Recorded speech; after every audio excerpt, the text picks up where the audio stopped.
What's up, nerds? Hello. Welcome to another Welcome to another live stream here on youtube.com/Johnny Chiodini. I am Johnny Chiodini, for better or worse. And today today we're going to be painting some furious geese, as you might have seen from the thumbnail. Sorry, I couldn't help it. I saw people in chat talking about whether or not they were nerds, and I thought, I'll get into. I'll decide this. I'll be the yeah. I shall be the judge of this. That's the phrase I was thinking of. Anyway, furious geese. So, here are some furious geese on my wonderfully tidy desk. I have been doing some modelling of apparently I made the dog jump when I said "What's up, nerds?" Anyway, right. So I've been doing some modelling recently for Blood Bowl, because when is it ever not Blood Bowl? You'll remember that for a while I was working on the big ship, the Thirsty Eagle, for my team, the Barracks Skylad Corsairs. And I've started work on the car park. So, so this is. I might have to show you in the full view. This is the car park. So we've got an away team parking spaces here. We've got some rocks in the car park. Here's the ship. I glued it down. It's got ladders now. And basically the idea is, I'm going to switch to full face. The idea is, I'm going to build a bar here from Coffee Stirrers, who's a nerd now, and then basically all of my lovely dwarves are going to be here having like a tailgate and just drinking in the car park. So that was a big chunk of my weekend, making that. But I will explain the whole goose thing momentarily. First, I'm going to read out this super chat from Specky4i, who says, "'Tis my birthday today, so I felt like giving one of my favourite parasocial people some money. Oh, and honk." And Nicholas Grammer has done a super chat saying, "Morning, Johnny. Nice to see you today. Hope you're doing well." Well, firstly, happy bloody birthday, Specky4i. I hope you're having a wonderful day. Thank you very much for making me part of the celebrations by throwing some money at me. That's really nice of you. And yeah, I hope you have a great day and that you get everything that you desired, including world peace, if that's what you asked for. Why not? Aim high. And Nicholas Grammer, it's nice to see you today too. I hope you're well. I am. I'm very well. I had a good weekend. As I say, I worked on the car park. Had a league game of Blood Bowl yesterday. I lost to some Chaos Dwarves. It was close, but I lost. And anyway, geese.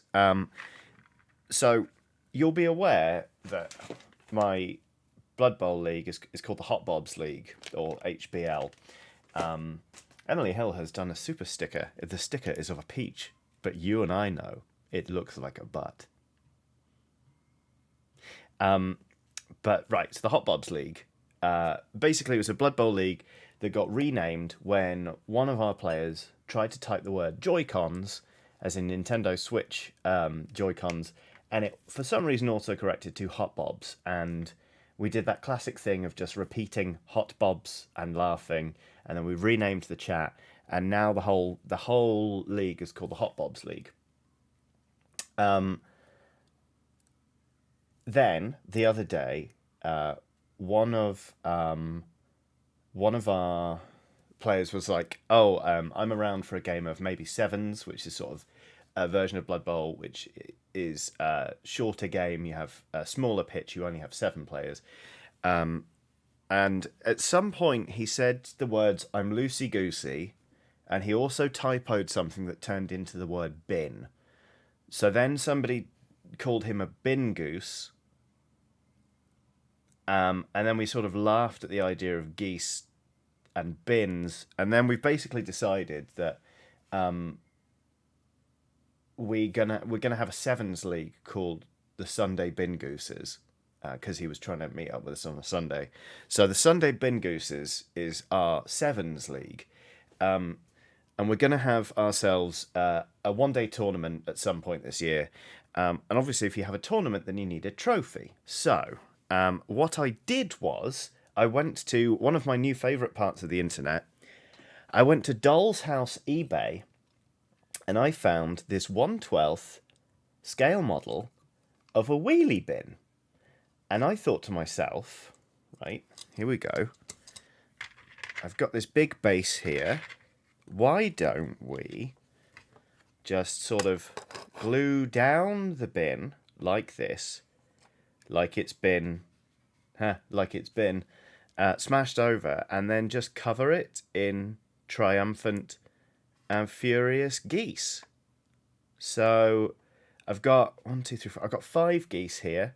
3 of them are sort of doing this classic "I'm a goose, I'm here to ruin your day" pose with the tongue poking out, which I hope to recreate in the thumbnail.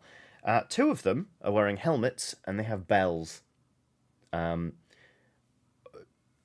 Exactly why, I'm not sure, but these are miniatures from Northumbrian Tin Soldier, who makes some absolutely wonderful things. I've painted some of their stuff up before. I painted up some crows, which I posted out to patrons very early on in the Patreon days. When I was on Dicebreaker, I painted up a model I think called General Crumpington. Anyway, they're bloody great models. Northumbrian Tin Soldier. Have a look if you haven't already.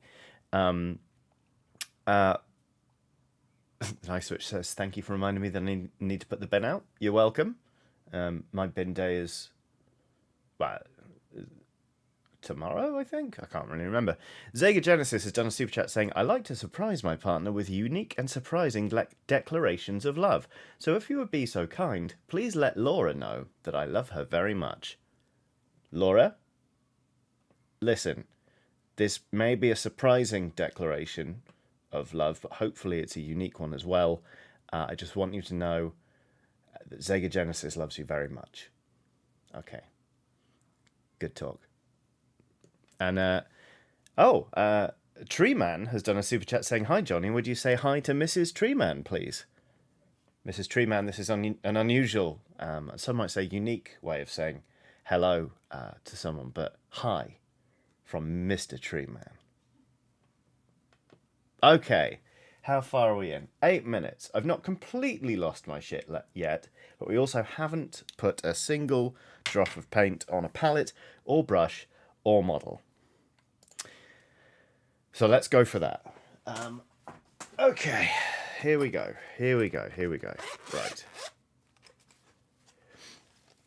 Will says, "Can we just make it clear that if anyone has a problem with Canada geese, they have a problem with me, and I suggest they let that one marinate." Interesting. Yeah, so geese, I actually really like them. I don't have a problem with them. I know a lot of people do. A lot of people find them very scary. And I get it. Like, they're all like, hiss, hiss, hiss. But I don't mind them. I think they're charismatic little bastards. I have more of an issue with swans, because I think they're really up themselves. But, like, I don't know. I had a very close encounter with some geese some years ago in St James's Park in London, which is a very beautiful park, very near Buckingham Palace, which also has pelicans in it. You may remember the pelicans some years ago, probably about 10, 12 years ago now, sort of gained sudden media attention because they started eating pigeons, and they were just there, like, just scooping them up into their big sort of bills, and then just waiting for the pigeons to stop fighting so they could swallow them. So that's the pelicans of St James's Park, but they're another issue. I've not had any close run-ins with them. But I was in St James's Park with a friend of mine who is now my wife, and we were killing some time before we went to go to a thing in the evening, and so we went to St James's Park, we were chilling out. We'd bought some seeds to feed the ducks and the geese with. And, like, this goose came up to me, and I was like, I'm gonna be brave, and I held out a handful of grain, and it ate it, and it just went, and it sort of just like, it was like a little typewriter just eating from my hand, and it was really sweet. It was really, really lovely. And then another goose came along, and then both these geese got angry with each other, and they started fighting. But they were fighting while I was sat down on the bench, and my legs were in the middle, so they were both just trying to smack the shit out of one another, but they were just hitting my legs, and it just didn't hurt at all, and it was just funny. And we were like, geese, and they're just not that. They're not all that, mate. Anyway, Hughes made a very important point. How can we ever know what is going on if the brush is a mystery to us? So what we're starting out here with, you'll get to know this brand pretty well. Some of you will already recognise it. It's another Rock Ninja. This one's a number 2 brush. You can see here it's already got some paint on it, so I've already started, sorry. But yeah, it's pretty good. It's got this sort of like triangle grippy handle, and yeah, it's just a good all-rounder for basing. So that's what we're going to start off with. We'll move down to something smaller when we get to the other details. Who is Atlas 802 has done a super chat entirely in Italian. Oh no. Ciao Johnny, come stai? Ancora imparando? I don't know what ancora imparando means. I'm going to Google it. Sorry.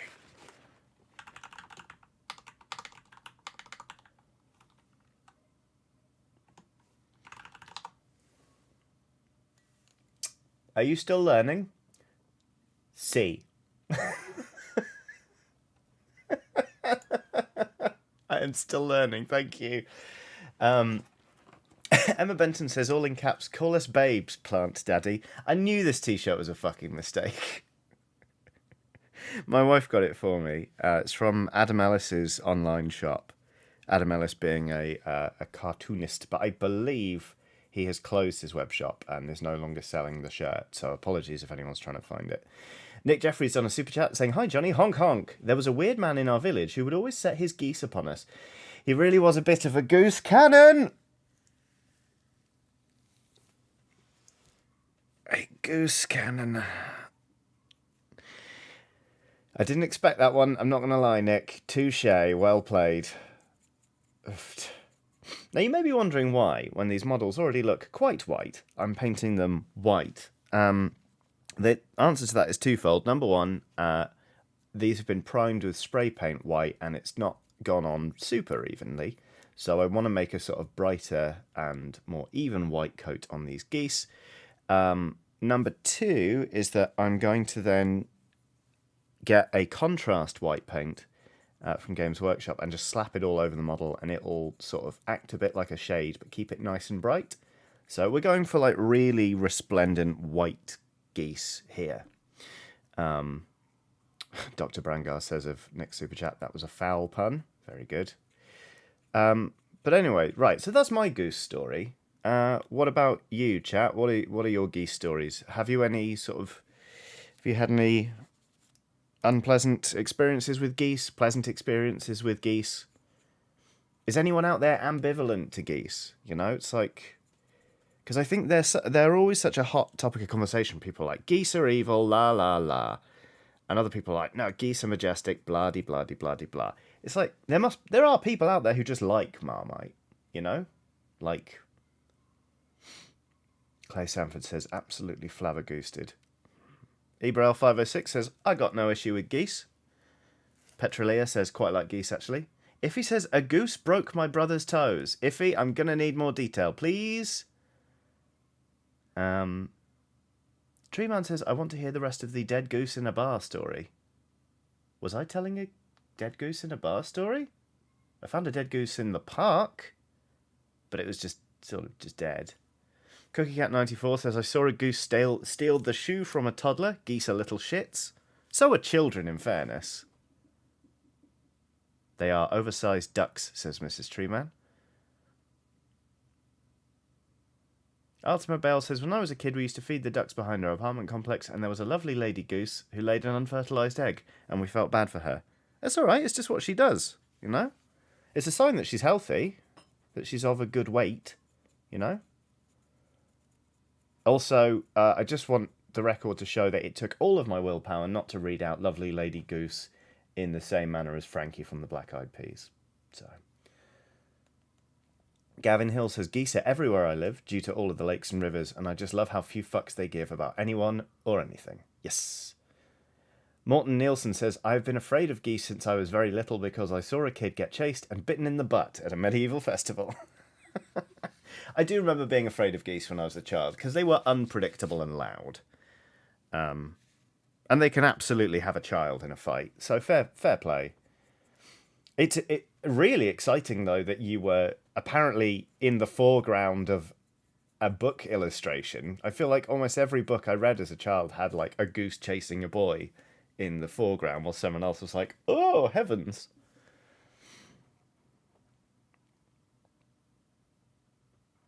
Hugh says, geese are fine, but the extent you have to go to stop geese covering every inch of the sailing club in bird poo is unbelievable.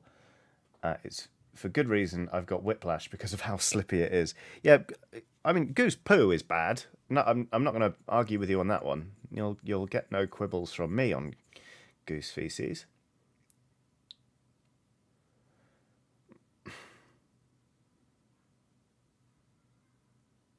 Rach H says, I've never had any close encounters, but enjoy the stubbornness of Canadian geese. A flock overtakes the yard in front of a local prison and literally sat on the fake fox they set out to stop them. Yes, please, geese say abolish prisons.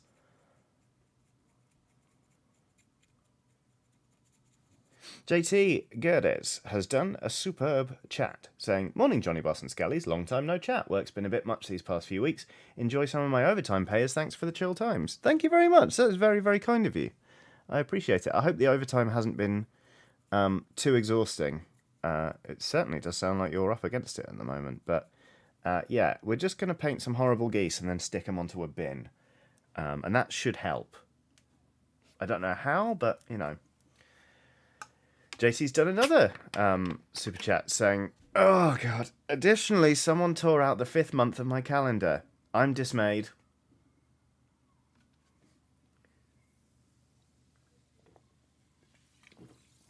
So there that goes. Oh. Veronica in the chat, hey Ronnie, says, it's not just goose poop. Generally chickens and swans, etc. create acidic or caustic poop. I know that dog urine is acidic, but only female dog urine. I don't know why. And Watson's never taken the time to explain. But she has burned a few patches of grass to death in her time. The Nice Witch says, my poo is also acidic. Your hands just typed that, didn't they, Sarah? That just happened to you, didn't it? Alex Thorold says, poo's not all bad. It makes good fertiliser, especially bat poo. Go on, know a thing or two about that.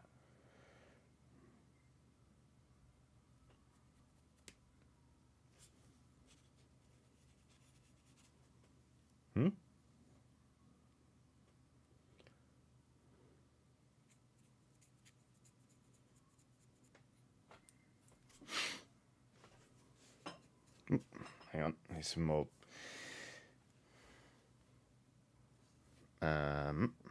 That's paint, that's what I wanted. Ultima Bale says, African black-foot penguins use their poo to make their nests. Wow. Dang. Clay Senford says, Johnny, what's your favourite animal? Specifically, my favourite animal is Watson, because she is a great dog. But more generally, do I have a favourite animal? Wild boar are absolutely up there. Obviously, it's the channel logo. I've got one tattooed on my arm here, kind of running rampant towards my armpit.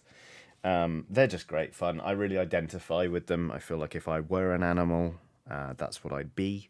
Emma Benton's on a super chat saying, My parents' house has a ghost of a chicken in the attic. It's haunted by a poltergeist. Fucking hell.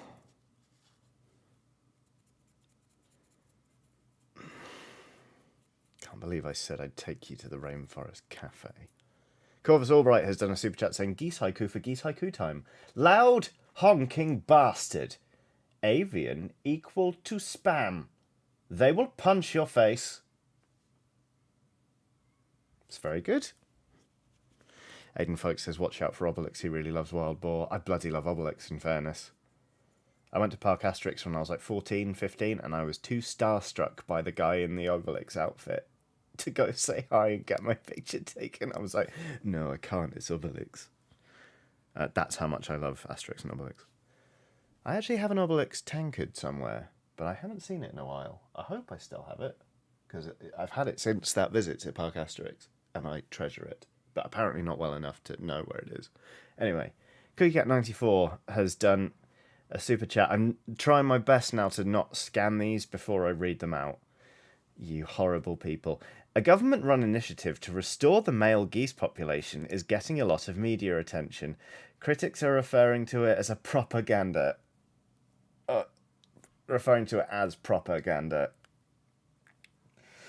Nick Jeffrey has done a super chat. It reads, Monday, Wednesday, Friday and Sunday equals Greg. Tuesday, Thursday and Saturday equals Ian. That's the Greg or Ian calendar in a nutshell.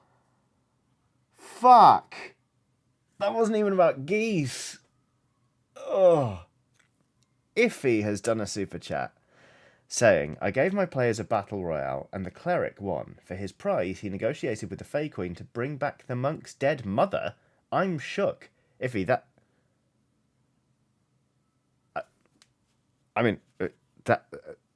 that sounds like one hell of a role-playing session, if you ask me. What a nice thing as well to do, to bring back the monk's mother.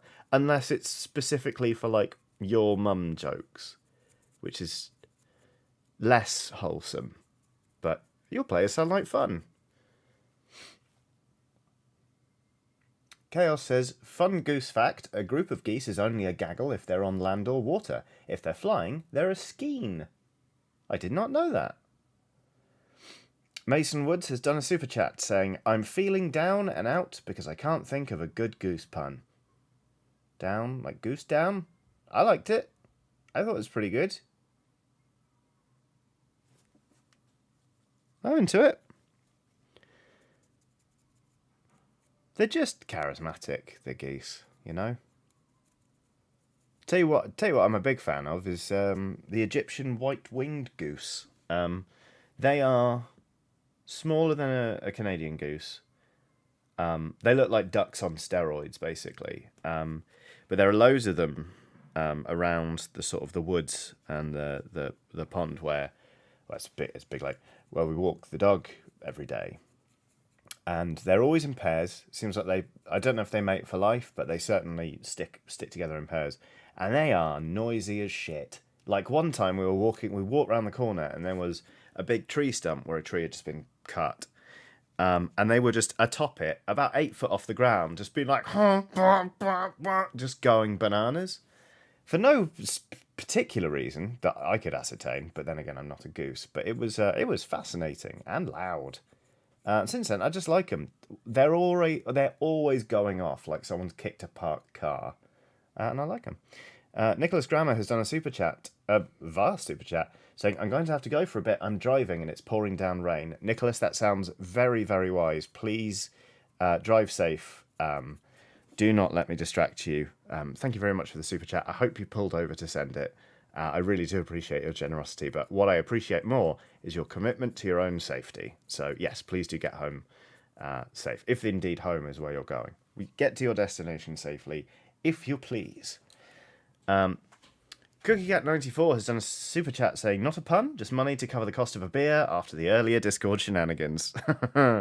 Thank you very much. I might be needing one.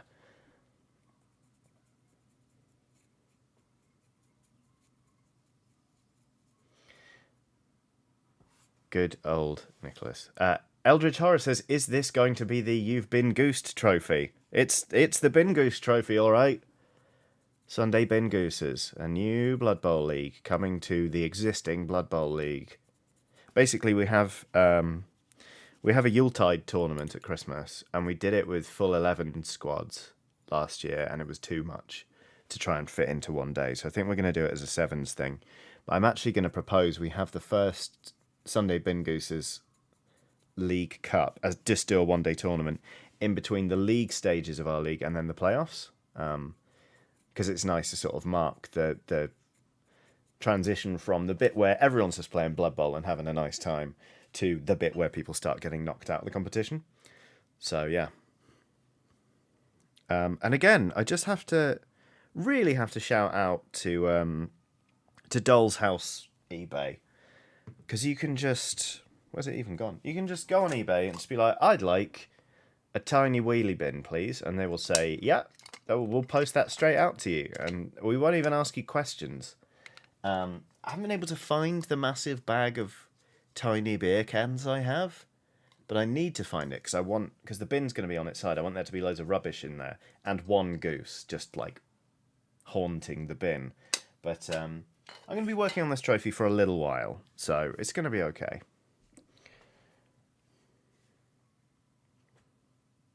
Ibrel506 says, hey, there is a beer called Honker's Ale. I have a honk on that. Honker's Ale. Specky4i says, does the bin have a bin bag? No, but I suppose I could make one. But then wheelie bins like this in the UK, you tend to put the bin bags in them. This is meant to sort of be a week's worth of rubbish for a home. Whack, whack. So.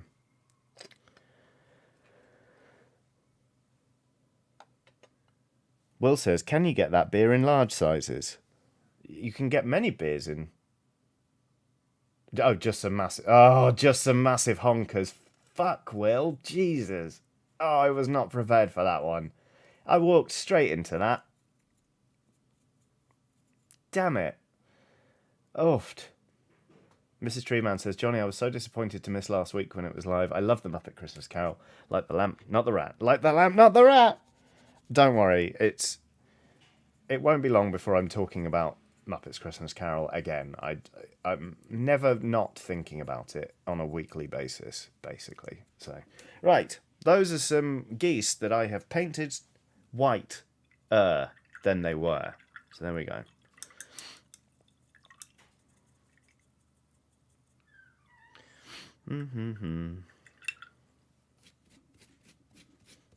So. Oh.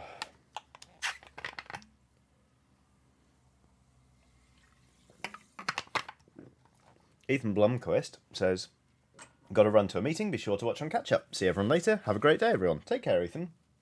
I hope the meeting is good and isn't one of those ones that just could have been an email, because I've sat through my fair share of those in my time. Okay, so we are going to change paint, and we should also really change our brush. But give me one moment. Burrito has done a super chat. Hello, Burrito, saying, hi, friend, how are you? Lovely to see you. Would you mind regaling us with a bit more on how you relate to your channel's mascot? Take care. I will do. First, I'm going to read out this other super chat from Septimus1026, which reads, after getting arrested while holding a waterfowl, I realised that they meant something else when they told me to take a gander. I liked that one. That was good. So yeah, right. Let's have another. I'll show you this again. This is my wild boar tattoo. It's just a big old wild boar. Vague Princess Mononoke vibes, actually. Just legging it. And I got that done some years ago, actually, like when I was still working at Eurogamer. Yeah, it must have been, 5 years ago now, maybe? I don't know. But it is, basically, I just really like how wild boar are just quite grumpy. That's me a lot of the time. But they're also just quite happy, just like rootling around on the forest floor. Like, they'll mind their own business. Like, rootle, rootle, rootle, rootle. I'm a wild boar. Snuff, snuff, snuff. Gonna eat some things. And then if someone pisses them off, they go absolutely, no pun intended, absolutely ham. And I relate to that. Because I feel like I mind my own business a lot. But if people piss me off, it rouses me to a boar-like anger. And I just, not to sound like Marge Simpson, but I just think they're neat. So that's kind of, it sort of was a bit of a running joke with a friend because we were trying to work out what our demons would be if we were in, the His Dark Materials universe. And we were like, oh my god, this is a wild boar for this one.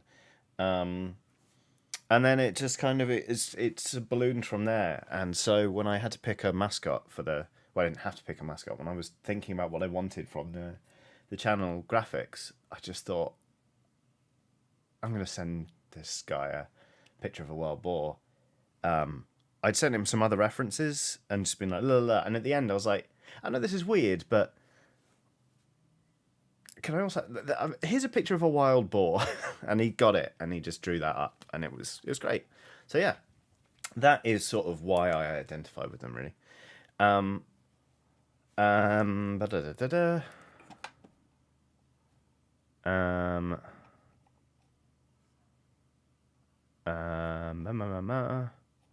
Did I miss something earlier? No, I don't think I did. Alex Tannenbaum has done a super chat saying, my friends finally agreed to play D&D with me as DM after I had them watch Oxventure. Thanks for having my back. You did great convincing them. I'm so glad. Congratulations, Alex, on your impending DM-ship. I hope they don't give you too much grief. Unfortunately, you have shown them the Oxventure, so it's likely they will. But, fingers crossed. Anyway, so we're going to change brush now. So we're done with the Rock Ninja for now. This is a Rosemary & Co. Kalinsky Sable Sear 33. That's a size 0. So it's obviously a much smaller basing brush. It keeps a very fine tip. So we're going to use this to paint a bit of pop of colour onto the beaks. We're going to make those nice and yellow, which is obviously going to offset really nicely with the feet, which will be the same colour. And then, funnily enough, we have to paint the armour. We'll get onto that in a bit, but these geese are wearing armour. Anyway, Archer8492 has said, Johnny, please remind me where you got your chair. I need one, and I was trying to find the video where I'm sure you mentioned it, and I couldn't. Let me remind myself of where I got my chair.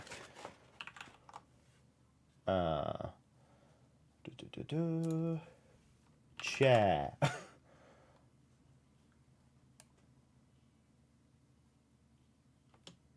Chair. Was it Pash? It was Pash Classics. Yeah, if you search Pash Classics, P-A-S-H Classics, that's where that's from. Emma Benton says, wait, Goose armour? Goose armour, Emma. I don't know if you can see here. It's even got sculpted abs, so, try not to lose it too much. But there you go, look, you can see the goose is wearing, inexplicably, a chest plate. But there we go. So, here we go. We've got our size 0 brush. We've got our yellow paint, which is a great yellow, but the consistency is garbage. So we're just going to start daubing this on now. Okay. Obviously, we'll probably use the same size brush to paint the tongue of the furious geese. And we'll go from there.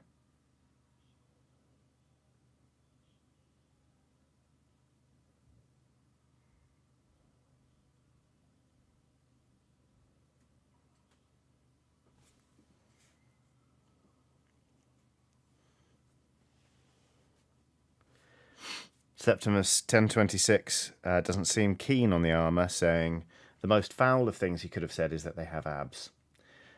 Don't take it out with me, take it out with Northumbrian Tin. This goose has abdominal muscles. They are sculpted, quite literally, onto this model. Couldn't be any less my fault. The camera's on autofocus again. I told you not to do that last week. One sec. Properties. Configure video. Camera control. Autofocus is off. We want this to go to about 3. There we go. Apply. Okay. Okay. Great. Cheerful Spider's done a super chat saying, Happy Monday. I recently had a moment and trimmed my beard shorter than it's been in 5 years. So I'm happy for a stream to keep me company while I wait to stop looking like a fuzzy egg. I did that. The beard trim I had before last, I cut off so much of it. And I was like, oh, what have I done? And I really regretted it. But you know what? It grows back, my friend. So you may look like a fuzzy egg right now, and that is a brilliant description, and I love you for it. You will be back to your normal, resplendent self in no time, I am sure. Right. What else is chat saying? Tom Chapman says the Goose is now fan service.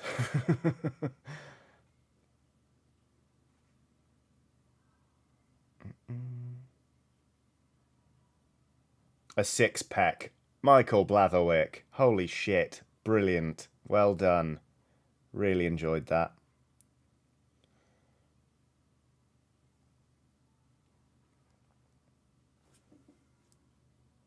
I just... Look, maybe a controversial decision. Controversial opinion. I just think it's funny when they decide they've had enough of kids and they chase them. It's like, yeah, you know what? You're learning a valuable lesson here. Your actions have consequences. Just because you're the protagonist in your own story doesn't mean that everyone has to get in line. Now start running, because there's 3 of them, and they're hissing. You know?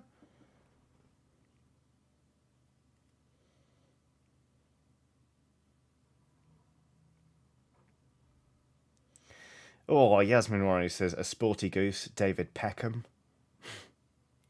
Aidan Fox says, will you be playing Tunic? Yeah, my plan is to stream it on Thursday. It just seems like a delightful chill time. And after last week's Mario Kart stream, I need something where basically my own community isn't smashing me in the face constantly. Just for a week. We can go back to it after that. Yeah. Oh, the new tracks, though, that released on Friday. Num num num. They're delicious. I love them. I just love Mario Kart. And also, I love Nintendo for going, here's a game we re-released in 2017. Why don't we drop shitloads of DLC for it? Great fun. Right, so that's the sort of beak and legs on that goose. I'm going to do all the beaks and legs. Then I'm going to shade the feathers, actually. Then I'm going to do the armour.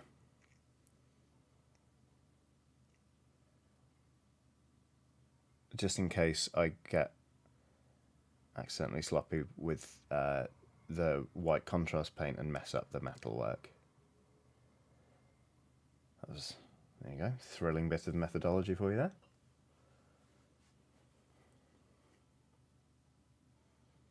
Hugh says, is Mario Kart why we aren't being called babes anymore? Look, I don't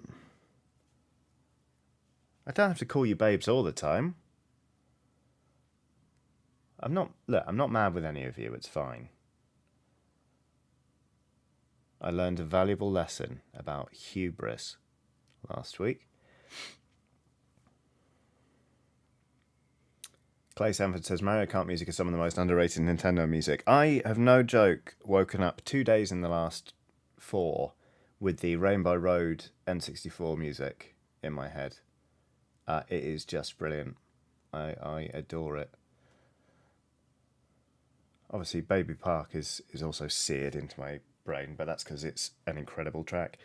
Dr. Brangar has done a super chat saying, there was a goose that was blocking a port and had to be distracted by a Swedish ship.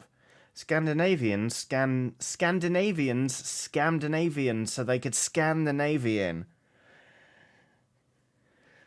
Scandinavians scammed a Navy in so they could scan the Navy in.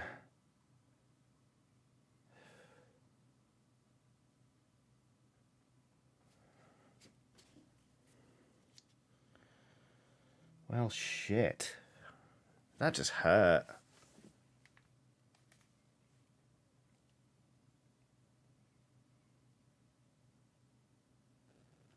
Oh, one sec.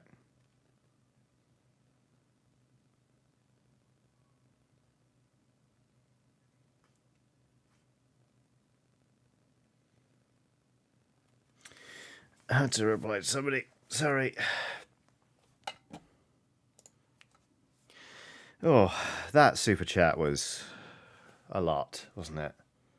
Anonymous says, remember, Johnny, you built this community. Thank you so much for the reminder. Nearly a year ago. Terrifying. Absolutely terrifying.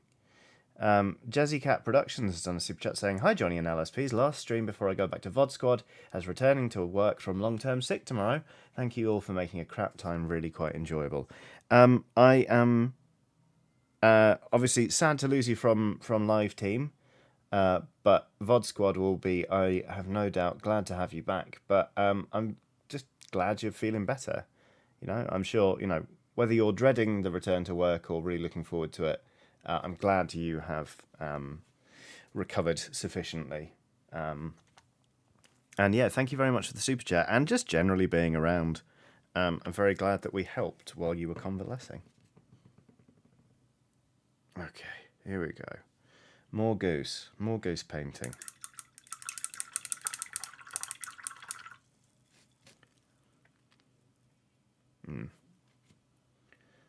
Got a bit of paint up the ferrule there.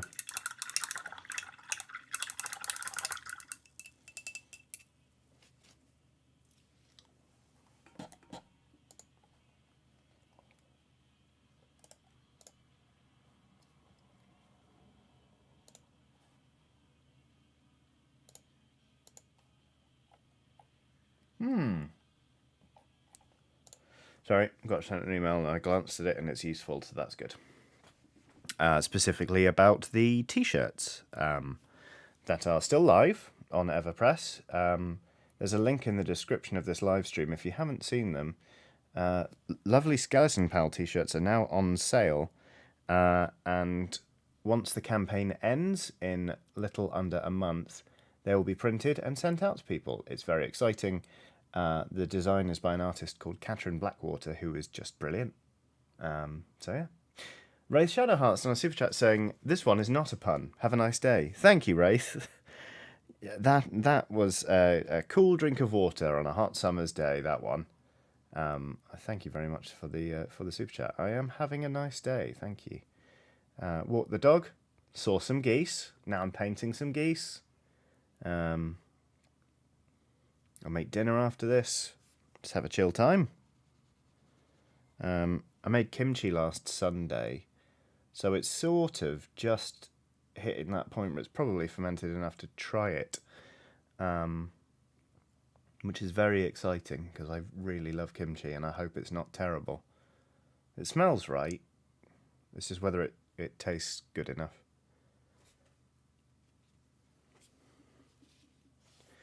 Okay. All right. Now we're on to the geese with helmets and bells. And wow, regret saying that one already.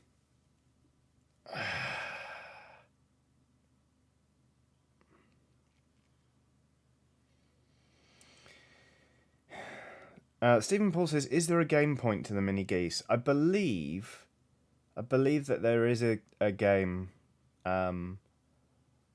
made by Northumbrian Tin Soldier that uses these miniatures. It might be the Night Folk. I'm not entirely sure. If you search Northumbrian Tin, you'll see their range of miniatures are fantastic, and they do have rules for some of them at least. Mr. McWaggle just says, put up the screen. It was a short run thing. I nearly did it. Burrito's done a super chat saying, burp the kimchi. Hashtag burp the kimchi. Yeah, I'll do that during the break. It's in the fridge now, so it's not fermenting quite so fast, so it doesn't need to be burped quite as often. But oh my goodness, that first day, it was a gassy little baby.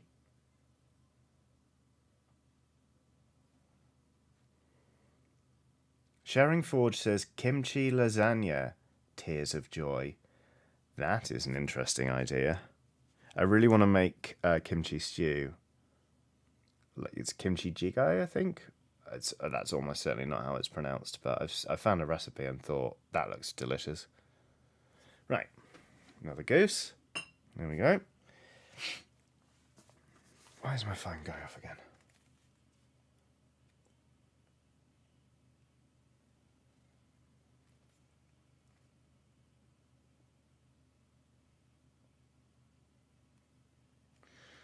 Anyway, EA122 says kimchi fried rice is always a winner. Yes, I bloody love kimchi fried rice. I just really like kimchi. And making it was great fun. So, Artem Bale says, what does one do with kimchi?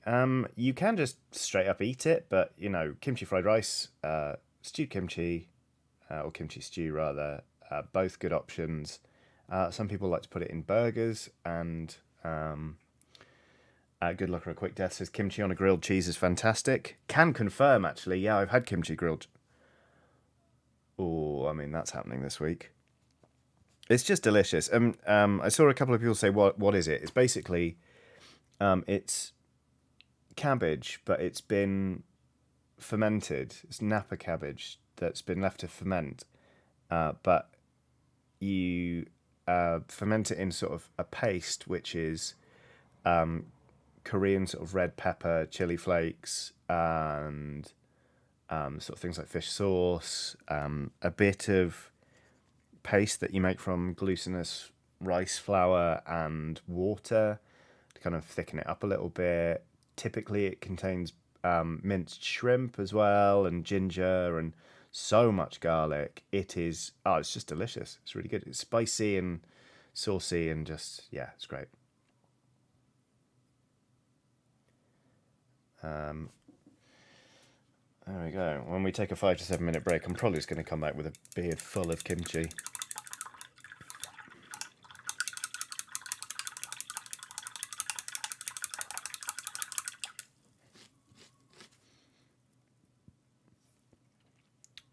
Right. Clay Sanford says, no such thing as too much garlic. I am inclined to agree. Oh, Shaz the Great and Powerful says, I'm a big fan of whiteboards. I find them quite remarkable. Neko the Kitty says, Johnny, did you use a particular recipe for this batch, or did you freestyle it? What website did I use? What? They said. Where's Kim? Let me find it. Lucy's in chat. Says, hi, Johnny. Hi, everyone. Hello. Kimchi recipe. Which one did I use? I used...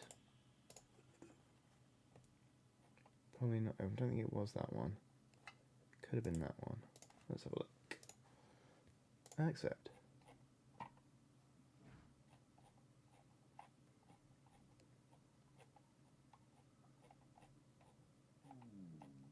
Was it this one? No, it wasn't. In that case, it would have been this one. Yeah, I went to koreanbapsang.com. I'll drop the link in the chat.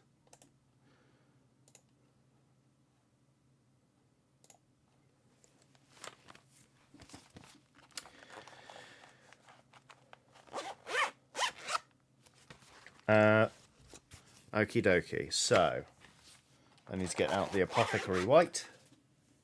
Wow, the adverts on that website are horrendous. Just very busy. Okay, so let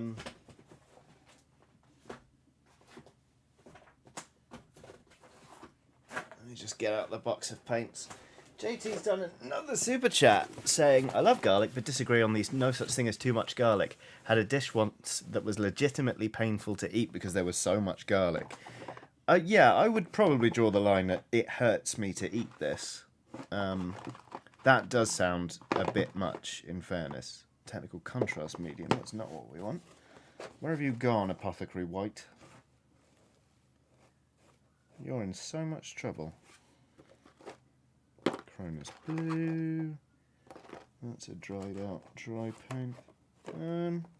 Shit, where's it gone? Aha! There we go.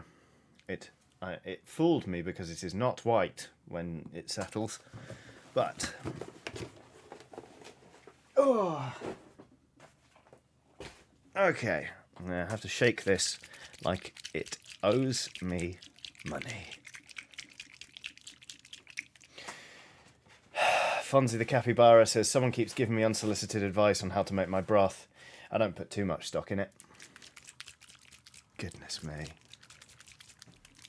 Lilac Rose says, if a recipe calls for 2 cloves, you need to put in a full bulb. What was it? I think it might have been, I think it was the first episode of Cooking with Chiodini that went on the channel. I mean, I've only done 2, and I really need to do more of them. I've got 1 in the works, so I need to finish up. But I remember posting this recipe, and Ronnie went, I'm going to double the garlic in this. And I was like, but I read that comment, and I was like, but I already doubled the garlic. I just like the idea that kind of like a chain letter or a curse like the ring, a recipe just does the rounds, and the amount of garlic just gets just greater with time until it is finally just like, you need 4,000 cloves of garlic, serves 2. Ginger Pickle McPickle says, apparently raw elephant garlic can be strong enough to cause your tongue to bleed. Blimey.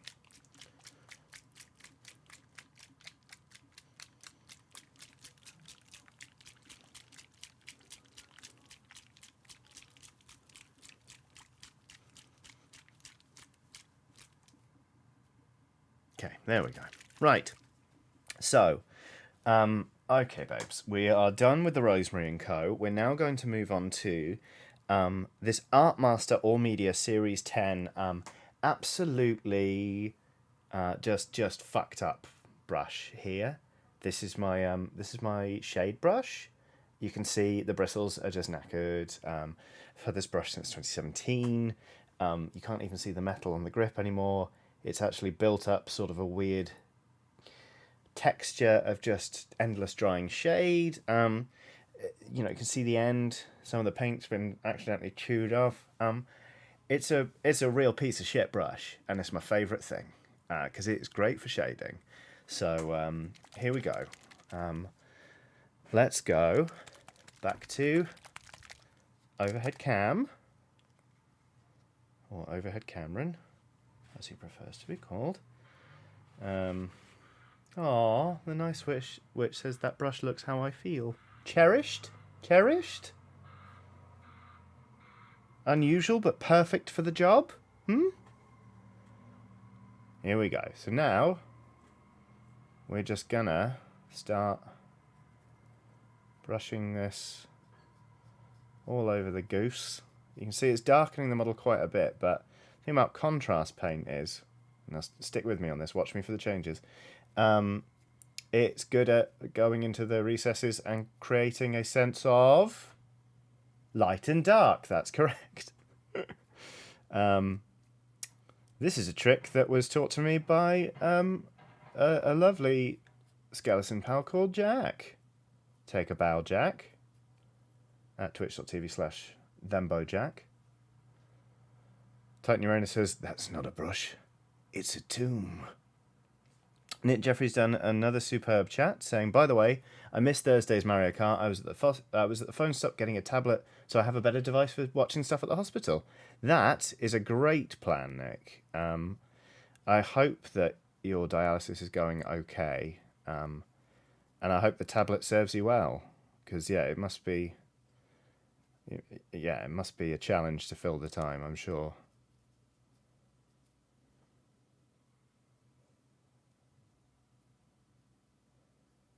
Here we go. Right. So, I mean, you can see the difference. You can see the difference already, and it's not dried yet. In fact, I really should put these on bases. That was an oversight of mine, wasn't it? One sec, let's close that. Let's get the big bag of bases, or BBOB if you prefer.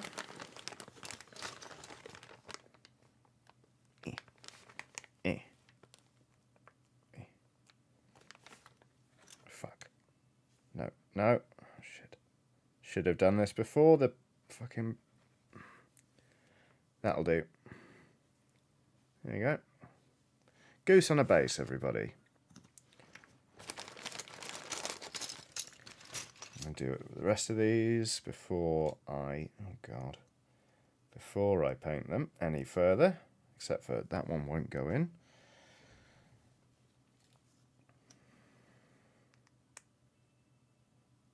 God damn it. Lisa Hunt has done a super chat saying, accidentally ate a tiny bit of non-veggie pasta yesterday because a restaurant messed up my order and I have the worst stomachache. Thanks for the chill stream and bin geese to improve my day. Oh, I'm so sorry, Lisa. That sounds absolutely rubbish. I hope they were suitably apologetic when they were informed of their mistake. That happened to a friend once, and the guy literally ran across the room and went, "No!" as she ate a piece of sausage that was definitely not vegetarian. Oh, crap. Okay, well, okay, so the thing about pewter is I just basically crumped the legs in there. I'm going to actually cut off the bottom tapered bits because I'm not going to use them anyway when it comes to sticking them on the bin, so why not lose them now? Black Shield Forge has done a super chat saying, "Hey Johnny and everyone, I returned from working in the hall Nithavalir in time for a stream. Hope you and everyone is safe and well." Nithavalir? I hope I said that right. Your entries just get just better and better. They're outstanding because you have a cool job. I say that as somebody with a cool job that I somehow managed to make painfully uncool. Anyway, please enjoy the next part of the stream, where I will be rifling through my desk a bit to try and find my snips, or at least my backup pair of snips, because I know the other ones are in a different room. No, can't find them. Be right back. Hold on.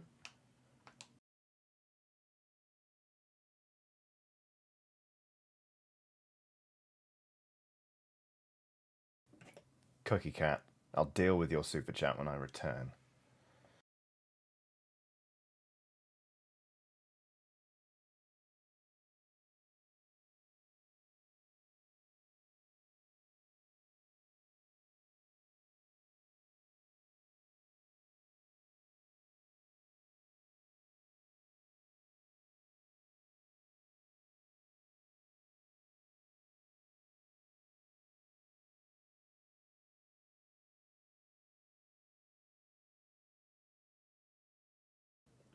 Cookie Cat 94 has done a super chat saying, "I was offered a job working as a cuckoo in a clock.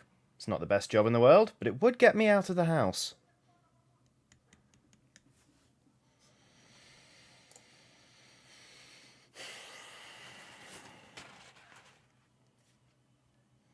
I mean, it is nice to pop out for a bit, isn't it?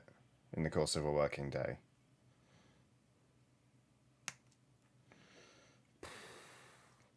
Would you be working long hours?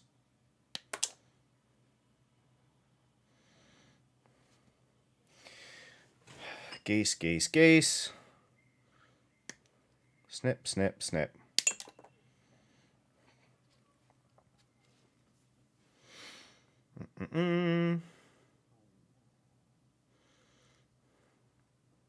Ah! Oh god, don't break the goose's leg. Sort of did. It's okay.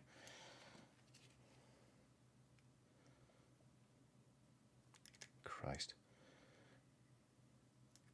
No, no, no. Okay, good goose. Good goose. It's like when they put the rings on them. That went flying, didn't it? Okay, there we go. Right. Now we need blue tack.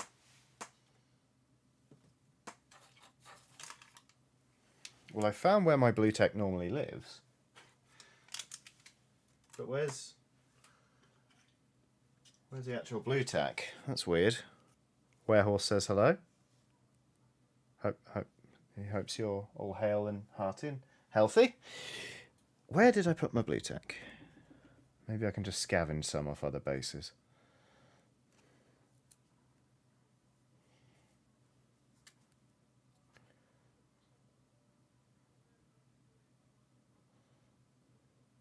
Will says, Johnny Chiodini, come for the complex and fully realised RPG setting. Stay for the cream, cream, cream, geese, geese, geese, snip, snip, snip.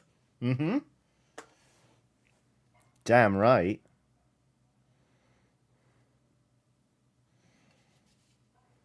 I mean, it's a marvel, that I've not been nominated for some sort of award.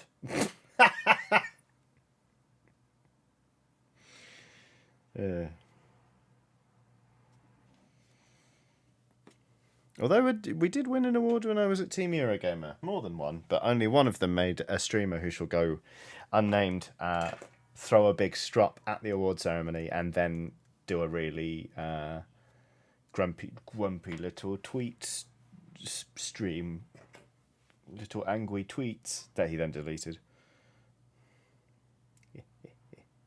Emma Benson says, "Where is my bear, Johnny?" Bloody hell! I mean, you know I don't know where you live, right? I do need your address. Oh shit! There it is. I found another goose. I was wondering where this last one was, but I haven't primed it, so it won't go on the bin today. Need a little, just a little bit more blue tack. Just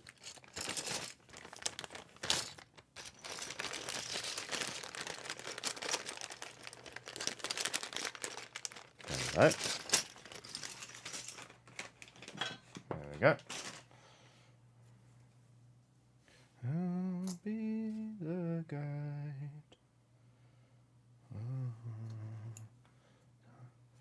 Alex Thorold says, paint this one as Choose Goose. The Truth Goose! Okay. Oh, that one fell over, didn't it?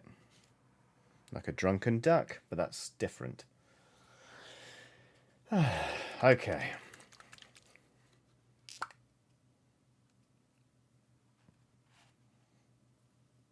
Going back in with our favourite, absolutely dreadful brush.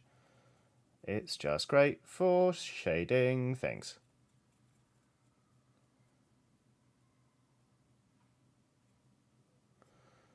Okay, there we go.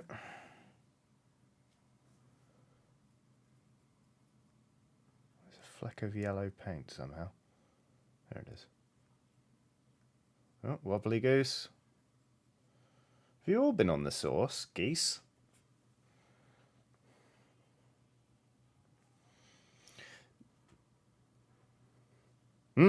Nick Jeffrey has done another super chat saying, paint it to look wooden. A spruce goose. Good wood, that. Bit of spruce. Who doesn't love a bit of spruce, you know? Children who were chased by spruce as children. Oh, fucking hell. Talman says, tried to send this as a super chat, but phone no likey.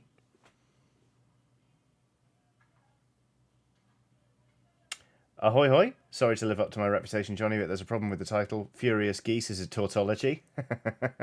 Thanks, Lennon. Okay, Talman. Tried to send this as a super chat, but phone no likey. I'm noticing a lot of clock puns, which on the face of it is fun, but somewhat by the numbers. I'll wait for the pendulum to swing the other way, and my time will come.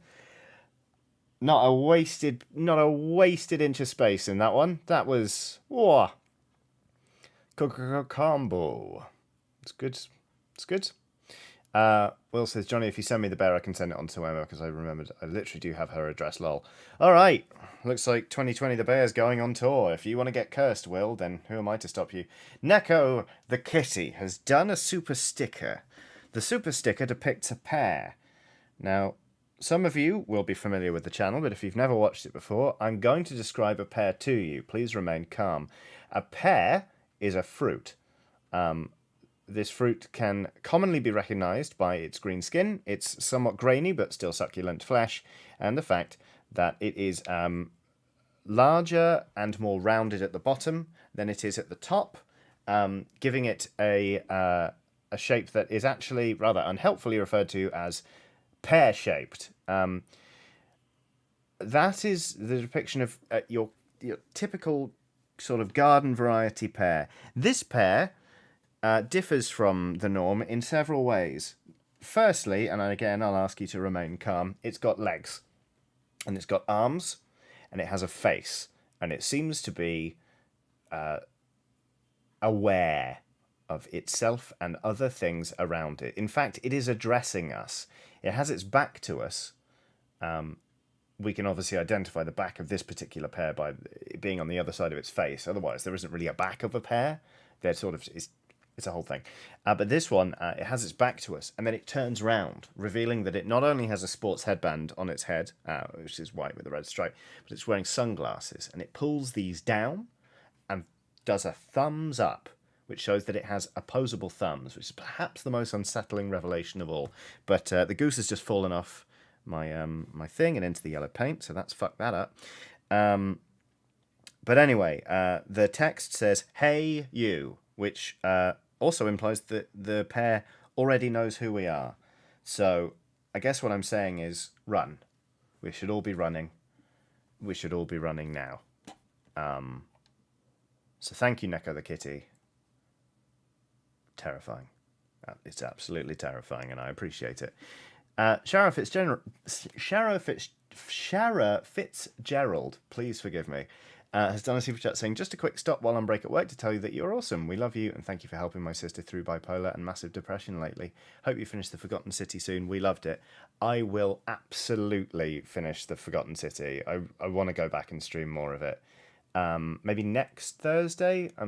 Like I say, I'm doing Tunic this week, but then I'm up for some more of that nonsense because it was great. I hope we meet the assassin again.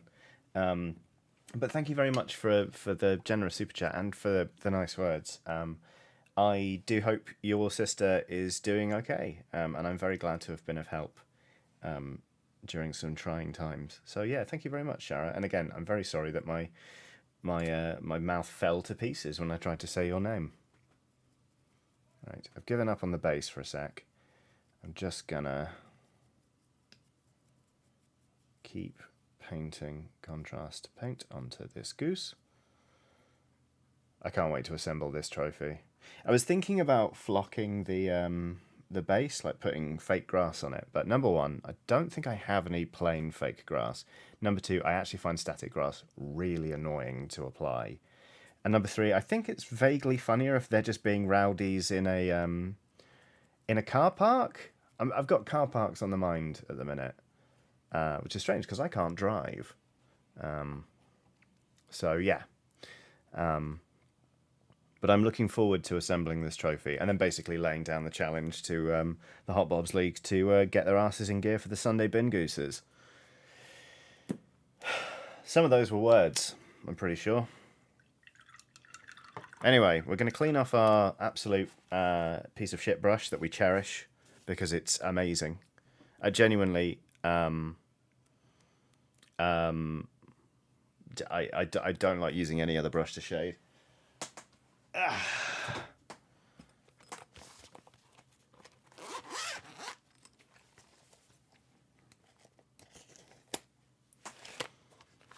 Nice Witch says it's because Johnny joined my fight club while we duel in car parks. You told me the first rule of that club is never to admit that we fight in car parks.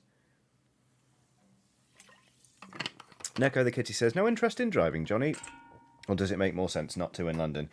I was learning to drive when I was 17, but then very tragically, a guy in my school year was killed in a car accident, I think 20 days after he passed his test. So I stopped learning for a bit because I, funnily enough, didn't want to get in a car. I still don't like riding in the front of cars, if I'm perfectly honest with you.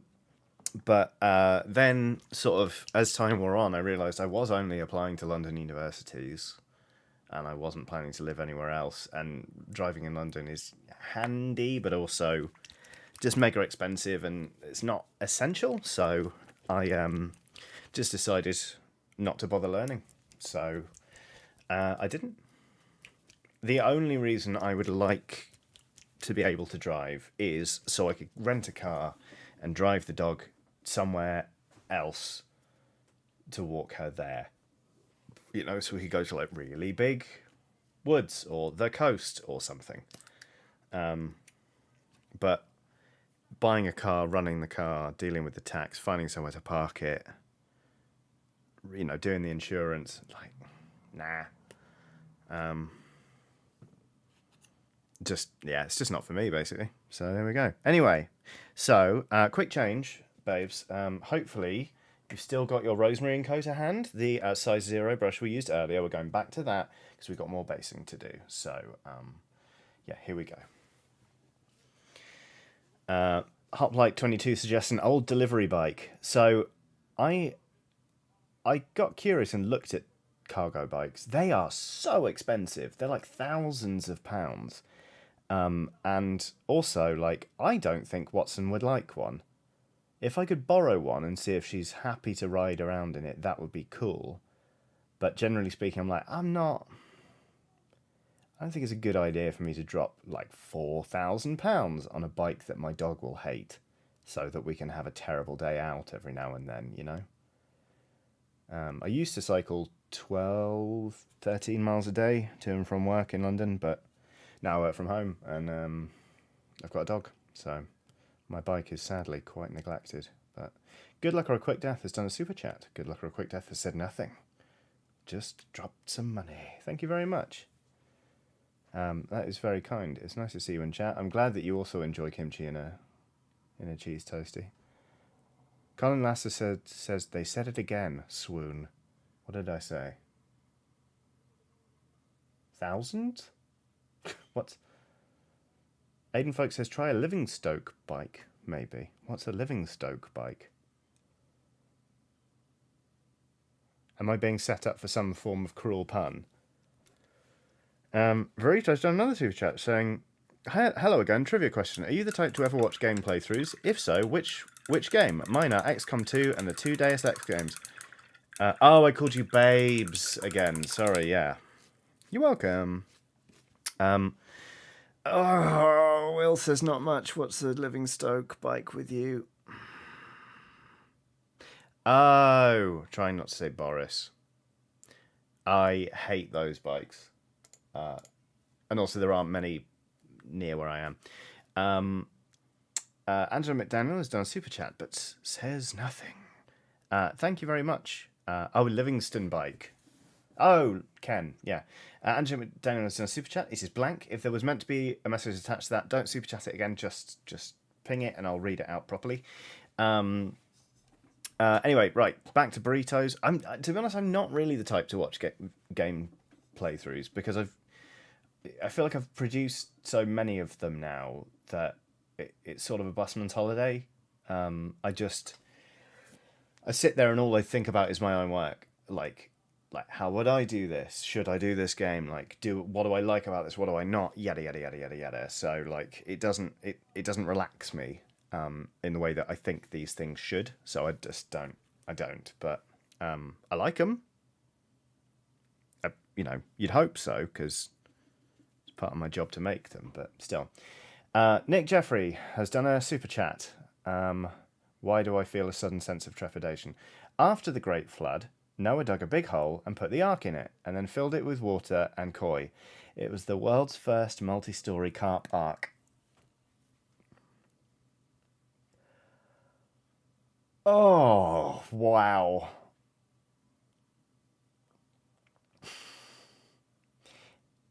It's one of those ones where I can't help but admire the artistry, but I hate it. That was vicious. Wow. Wow. Shit. Thank you, Nick. I think.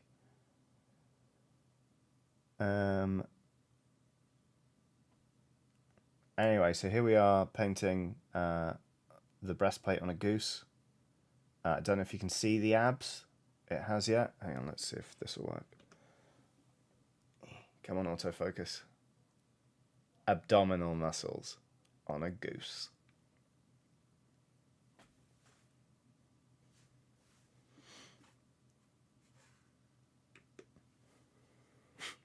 Emma Benton, a little goblin, says, ah ha ha ha ha, yes, Nick, yes.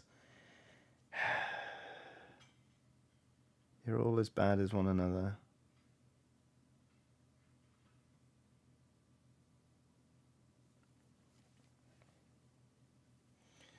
There's that one, and that one. Do the breastplate on this one.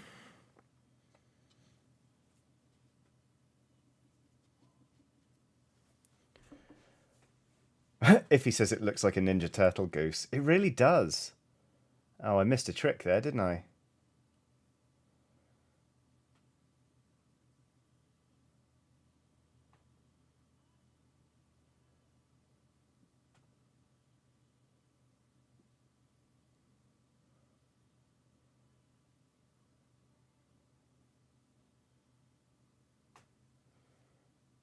Okay.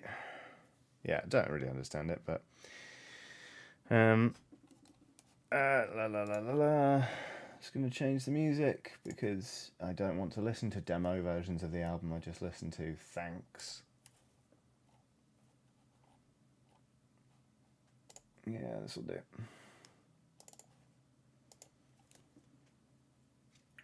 Nick Janamo Smith says, "Heroes in an eggshell." Ho, ho, ho, ho. Very good. Okay. Now it's time to paint the helmets on these ones.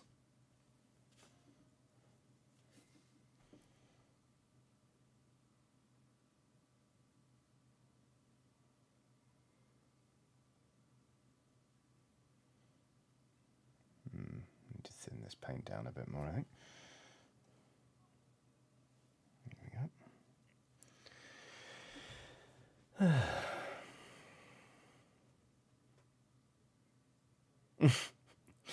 Apologies to Emma Benton, who I called a gremlin or a goblin. Emma says, "I'm a swamp demon, thank you. I lure tourists to their deaths." You're an alligator. It's basically the same thing. That's probably really offensive, isn't it? Sorry. Whatever this song is, I don't like it.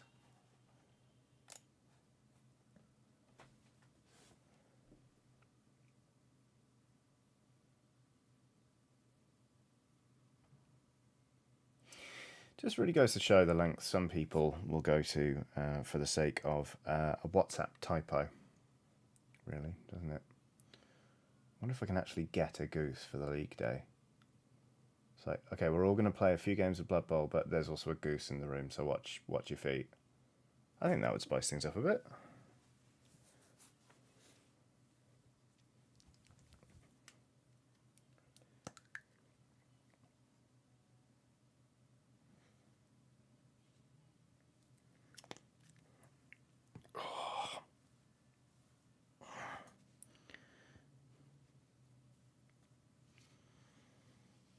Goose, goose, goose. Painting up a goose.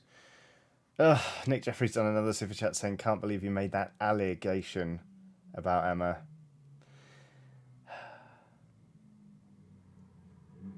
Damn it.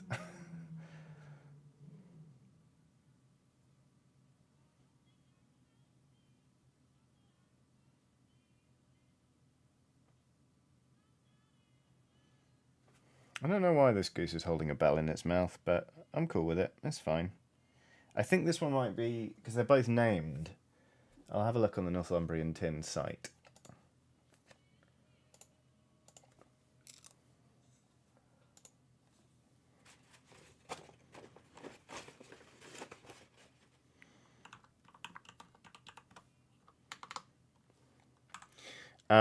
Claire de Bear says, "Johnny, what are the LSP t-shirt details as I treat myself to not a Mother's Day gift, as I'm a female adult with no child and I deserve nice things too." Hell yes, Claire de Bear, you do. If you look in the description of this stream, there is a link to the Everpress site where you can acquire t-shirts. They are available in sizes up to 3XL. And for that reason, because I had to choose a different, a slightly more expensive base t-shirt, I'm afraid the shirts have come out at £22.50, £22.55 each. That is the smallest amount for which I am allowed to sell these shirts. The site literally wouldn't let me make them any cheaper. So yeah, sorry about that, but that's where they're available. Titan Uranus is on Super Chat saying, "Before I forget, I hope you all had an enjoyable St. Patrick's Day, Purim, New Roz, and National Bus Drivers Day last week." I didn't even know that it was New Roz and National Bus Drivers Day last week. My St. Patrick's Day was very quiet, and therefore, by the same token, so was my Purim, which I don't tend to celebrate because I don't have a religion. But yeah, thank you very much, Titan Uranus, for the super chat and for the well wishes to everybody. It's Sergeant Honks and Norbert Billington.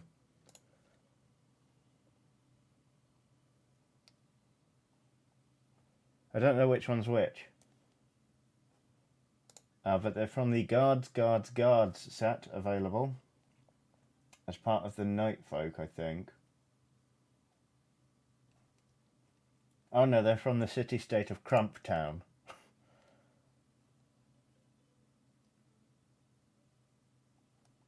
I don't think they have their own rules attached to them, but don't take that as gospel.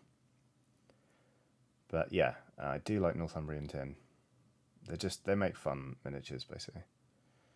Titan Uranus says, I figure the one with the helmet is the sergeant. Yeah, that makes sense. Which would make the shrieking ones Norbert Billington.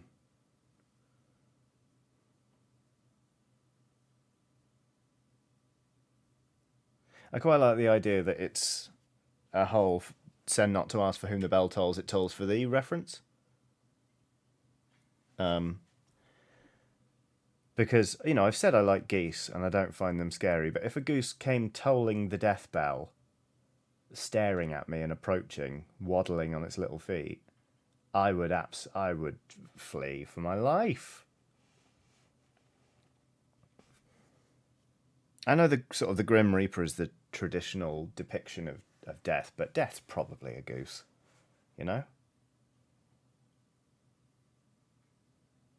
I certainly wouldn't rule it out.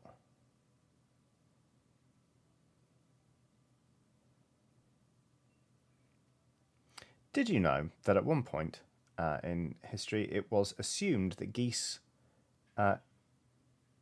emerged from trees, that they were born from trees? This is partly to do with people not really knowing about migration.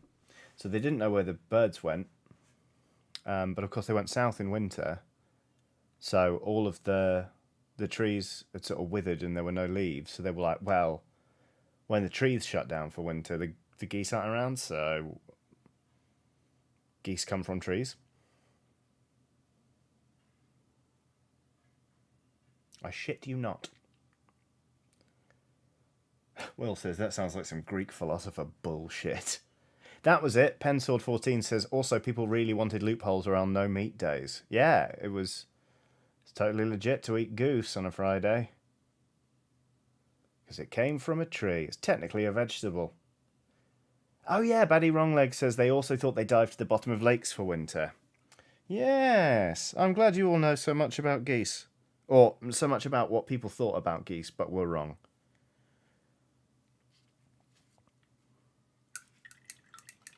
Semantic Poetry says, send not to ask for whom the bell honks, it honks for thee.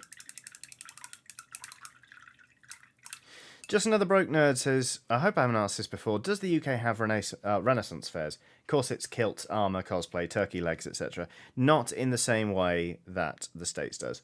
They are not really as much of a thing here. There are ones, like every August there's one called the Lockswood Joust, which is basically a Ren fair. And it's sort of a festival where people drink mead and watch people joust and sort of go, hey, nonny, nonny, etc., etc. But no, I don't really think Renaissance fairs, whatever, Ren fairs are as big here as they are in the States. So there we go.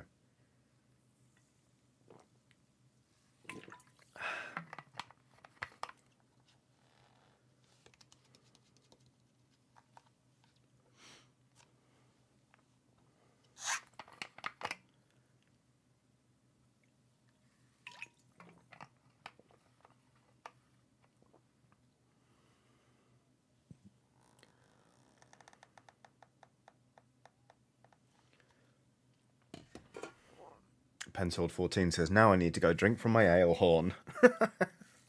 I mean, who hasn't had that thought at least once during the working day, Right.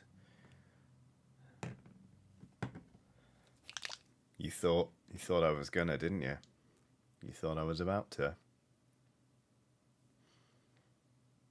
No. Maybe in a bit. Linnorn says we prefer Stimpy fairs.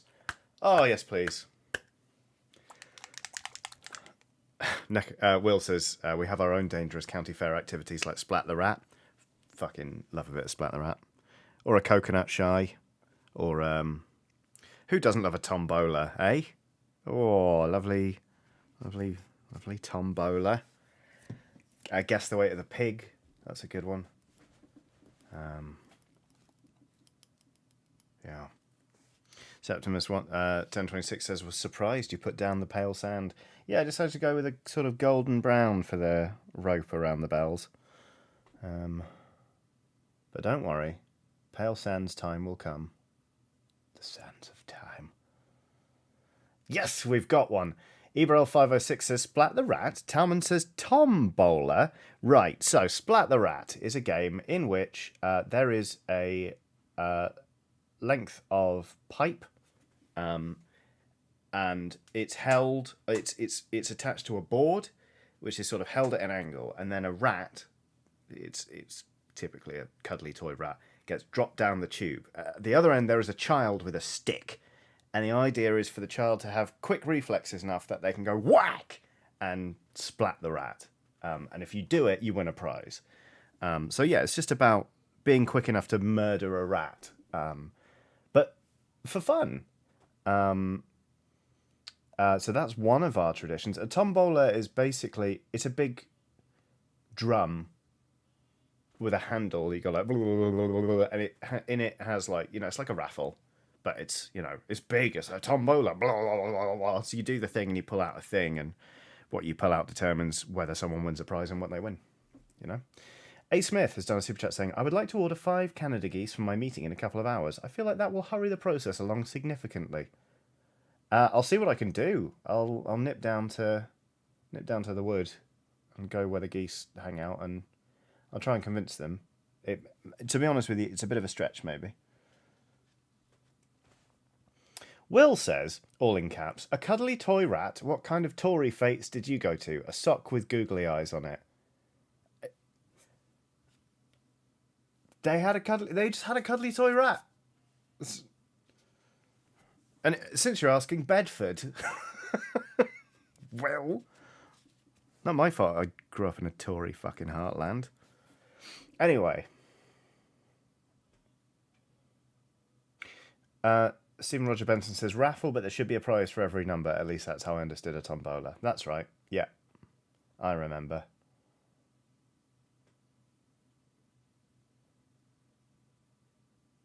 Tombolas are pretty shite, to be fair. I'm not a big fan. Septimus 1026 has done a super chat saying, you summoned these skeletons, now time to live in your you summoned these skeletons, now time to live in your blood orphanage. Yes, this really is a blood orphanage of my own making, isn't it? Whoops, a daisy. Right, so that's kind of all the base colours done. I need to do the tongues on the geese. Talman says, okay, fate? Okay, so a fate it's just like a fair where it's like, there's a jam making competition where people bring the jam they've made and people judge it, and people play Splat the Rat, or there's a carousel, or they have 3-legged running races, or egg and spoon races, depending on the time of year. It's just like a twee, curiously right-wing community tradition.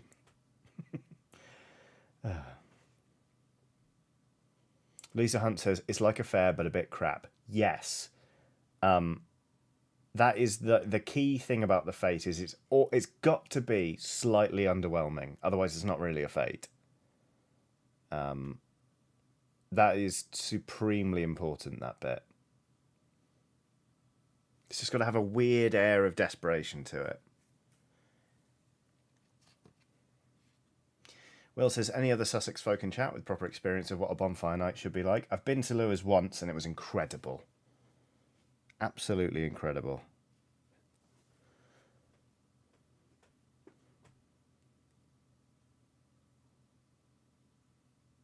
And that's the end of my story.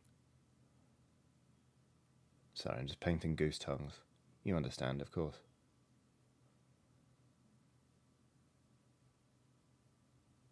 Alright, livid.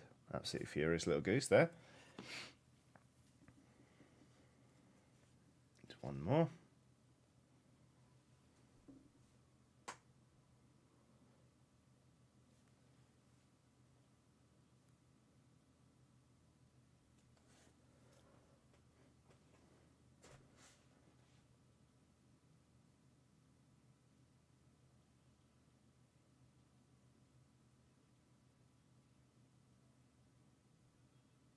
What the fuck is this song? Oh, algorithm. No. Thanks. No, thank you. You think you'll like this song? Well, I don't. Take that. God, it's been so long since I last went to a fete and had an underwhelming time. Maybe I'll seek one out this summer. I'm not really in the business of doing vlogs, but I could do one from a fete, all right. Here I am. It's not very good here.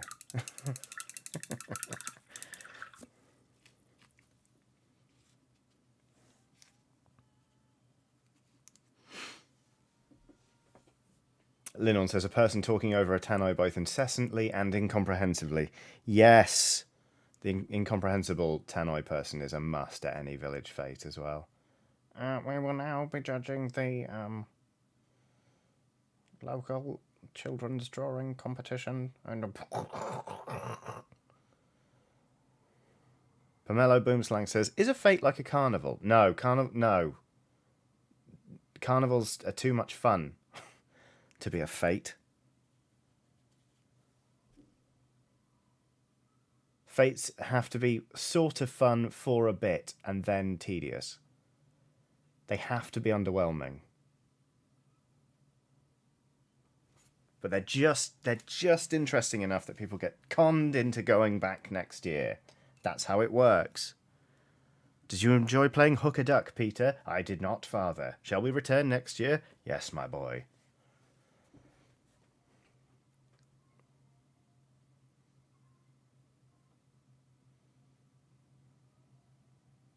It's a perverse source of pride for me. It's probably the only pride I can summon for this country, that so many of our things are just so underwhelming.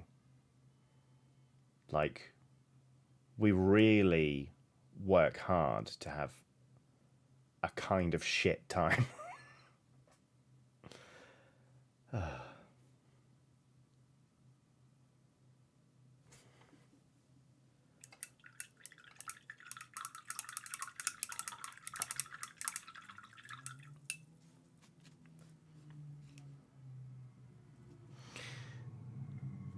Talman says, fates sound like county fairs. The thing is, we also have county fairs. And county fairs are actually pretty good.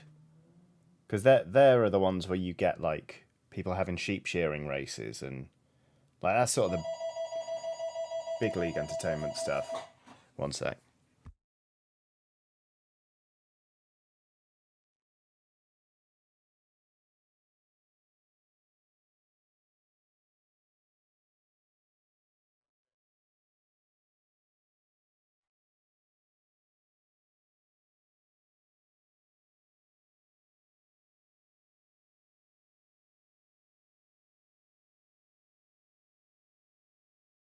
Okay, we're good. Sorry, the dog was barking.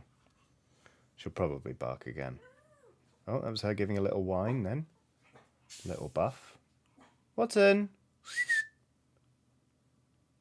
Hush now. I'm just going back over some of the contrast paint I did to break it up a little bit.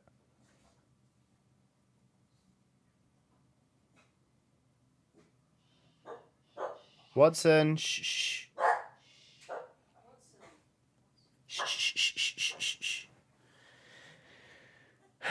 I'm glad you're all enjoying that the door has gone once again while I've been live streaming. I'm glad I could provide that service for you all.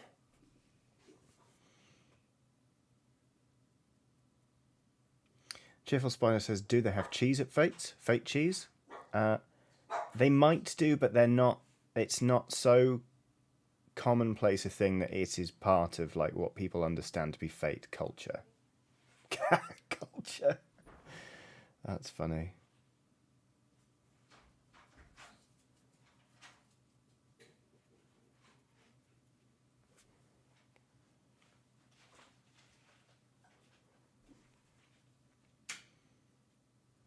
Anyway, the business with the door has now been concluded. Hope you all enjoyed it. There'll be more of that at some point. Oh my god, yes! Will says, oh god, yes, if you can have a single hot air balloon at a Fate but nobody gets to have a go on it, that's perfect. Yes, yes, yes, yes, yes. Oh, I love those. Where they're like, what's that, father? It's a hot air balloon, my boy. Oh, may we go on it, father? No. We may only look at it nervously from afar. Oh, yes. Oh, God. Yeah. Oh, God. It's just like, well, what should we do with the balloon? We shall half inflate it. And then we'll let people go on it? No. We'll let them get close? No. Awful. Now come, it's time to judge the longest green bean competition. That's a thing that happens. I am not joking. Vegetable growing cups are big business in the UK. Like, people get into it. I don't know if any of you have ever watched Hugh Fernley Whittingstall's River Cottage, seminal series. But in that, he enters the village competition for, or a town's competition for growing vegetables, and it's like he meets the guy who's won longest green bean 11 years in a row or something, and he's like, "Do you reckon I might be in with a shout?" And the guy looks at him, being like, "Fuck off and die." It's amazing. It's like, "You'll never touch me. You're not even fit to kiss the hem of my gown." But they're talking about veg. And at one point, a guy gets disqualified because his veg isn't in a tray. It's on a black board, but it hasn't got a lip, so it's not a tray. And he's furious. He's like, that's absolutely ridiculous. Oh my god, it's fucking hilarious. Oh yeah. They're just it's basically just an opt-in communal delusion that people are having fun, and it takes a lot of work to organise. God, it's fun. I'd love to go to a Fate and just get good and day drunk at some point. Cheerful Spider has done a super chat saying, okay, look, in my state there's an annual cow poo throwing contest. Cheerful Spider, don't super chat this. You've got my interest enough. Also, thank you for the super chat. I really appreciate it. But how does that work? Are they throwing it at each other? To each other? As far as they can? I just don't... Yeah. Oh my... Yes. Semantic Poetry says, has anyone mentioned the obligatory face painting where you could only get a tiger or a tiger in white? Oh my god. Oh, that. I can practically taste the smell of face paint now. JT has done a super chat saying, all this Fate talk reminds me of a line from a friend. The fights are so bitter because the stakes are so low. Oh my god, that's brilliant. Yeah, that's it, isn't it? Christ.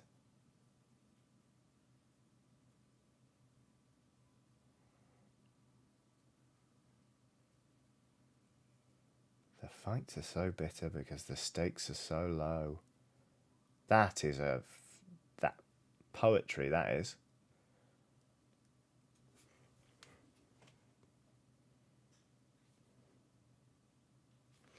Alyssa says, the fete in my parents' village is great. It has dog competitions and a horse riding bit. My mum entered her flowers and came second once. There you go. They're a cherished and ubiquitous part of the community. And they're just weird.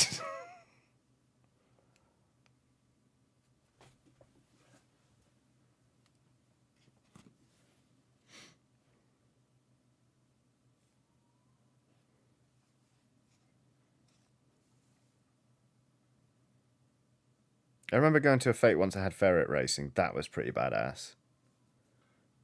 But I remember at the time being like, whoa, what is this place? Like, where am I? Whoa. WhoMD21 says, paint and a face are two things you have, Johnny. Hint, hint. Not on your life. Not on your fucking life am I doing a face painting stream. Thank you kindly. Or even just painting my face during a stream. I have so much respect for other streamers, and you know, I love them all to the moon and back. And it's not my business to throw shade at them. They do things in their own way. I do things in mine. There are many things about the way I do things that are just not good practice, I imagine, and things that they would watch me doing and go, why are you doing that? But I cannot for the life of me get on board with people doing streams where it's like, if you donate this much or you give this or this or this, I'll put a sticker on my face, or I'll write something on my body, or like I'll put on another hat. They're just, it just rankles me. It just, I hate it. I just can't do it. Literally, I just cannot do it. It just feels weird. I don't know. Anyway, Black Shield Forge has done another super chat saying, where I live, we had miners' galas, as it used to be a big coal mining area. It's like a Uber fete with the addition of brass bands. That sounds great. Did you just go around hitting things with hammers? It's kind of just how I assume you live your life, Black Shield Forge. But Ginger Pickle McPickle, this is a good one. Ginger Pickle McPickle says, our local fete had a race every year between a greyhound and a pigeon. The pigeon never lost. Damn.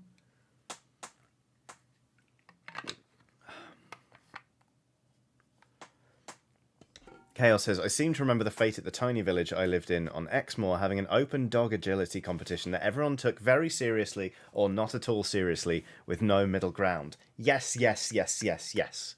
Yes. Oh, yes. Yeah. Yeah. We never went and watched those bits because my parents weren't that keen on dogs, so we never watched that, but fucking amazing. Oh my god. James Franklin says, also, the guess how many items in this jar to win the jar games. Yes, very good. The Nice Switch says, I much prefer an incentive be like, I will make this stupid thing, or I will eat an onion like an apple. See, there you go. Eating an onion like an apple. I just don't want stickers on my face. I don't want to paint my face either. I use this thing a lot. Talman says, fates sound like the perfect thing to go to and hate drink. Oh yeah, but you can't get too drunk and you can't be too hateful because everybody knows your name. Everyone knows who you are. So you've got to stealth get hatefully drunk. They're just... It's a heart-pounding thrill ride. Anyway, I'm now painting the straps on the back of the geese where their chest plates are being held on. Breastplates? Chest plates. Breastplates? Whatever. Geese plates.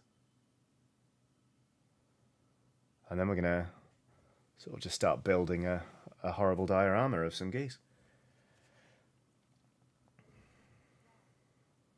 Defect says, so really drunk muttering in a corner. Oh, you can't be seen not to be enjoying yourself, Defect. Too Cool for Capes has done a super chat saying, Fates sound a lot like the annual duck race in my childhood hometown. The ducks are rubber duckies with numbers on the bottom dropped into a river. That's delicious. I love that.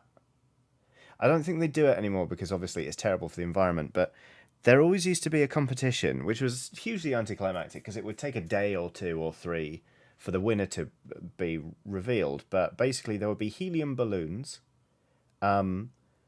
with an address on it, with like a card on it with an address, and you could pay to have your name written on that card, and then the balloons would all be released, and one balloon, like basically the first balloon that would get popped in the post and sent back to that address, which was the competition organizer, would be the winner. So they'd get one card and they'd be like, oh, that's it. Now we know who's won the competition. And then all of the other cards would return, or some of them wouldn't.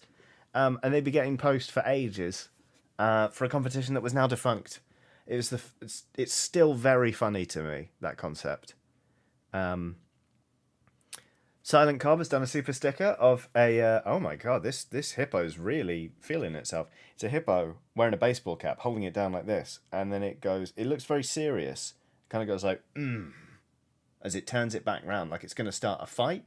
But then it winks, grins, and does a thumb up, like ding. So the full animation is like, I'm a grumpy hippo, ding. That's how that works. But yeah. Thank you very much, Silent Cobb. I don't think I've seen that one before. It was a fun one to describe.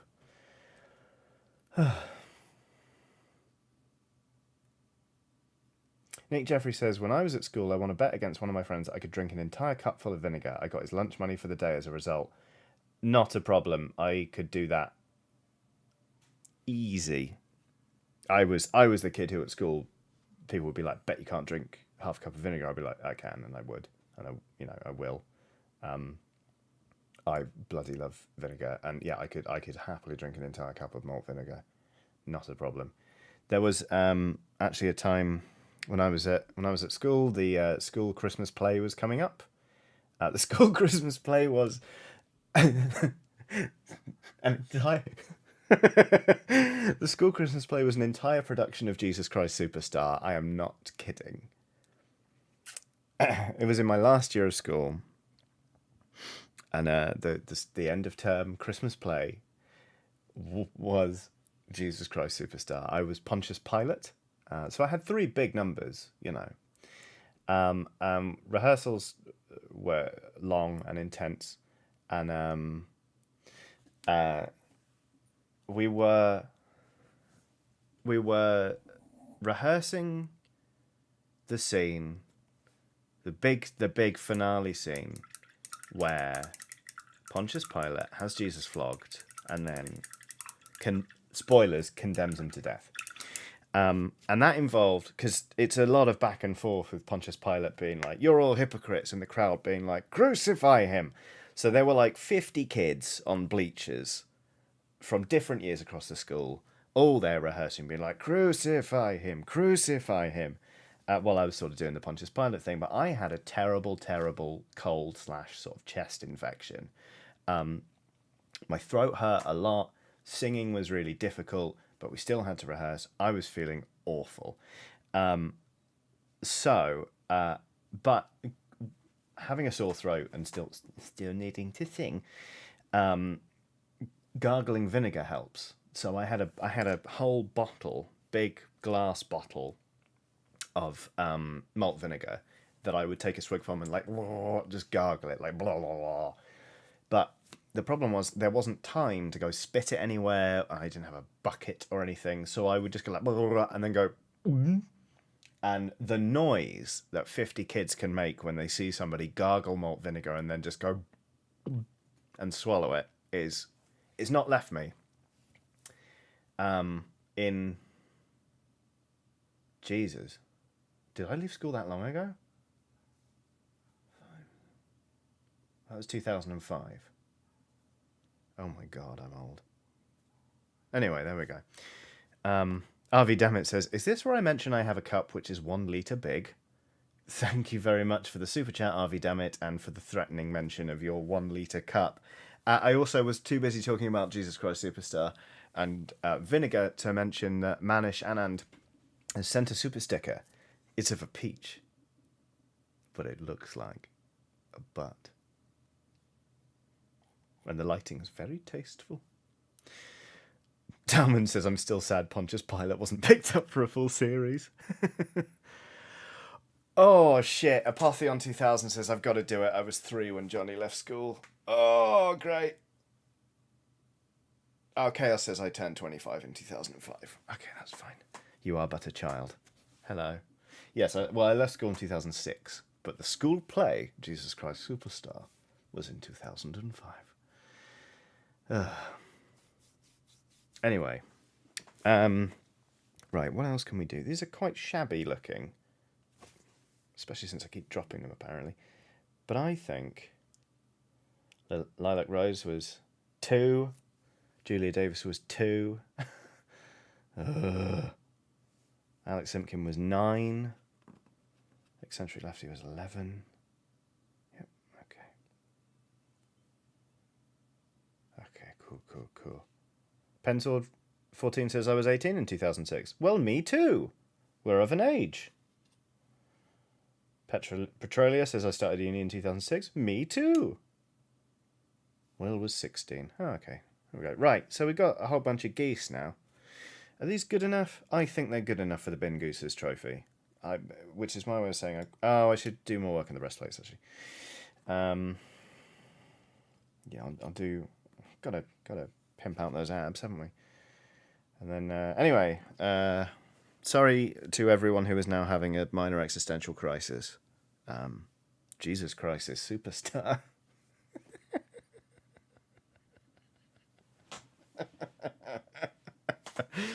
Oh, shit.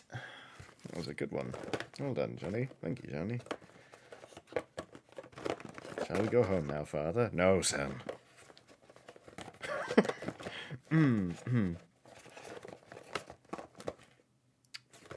Gunmetal blue, no thanks. That's weird. Where's the paint I was looking for?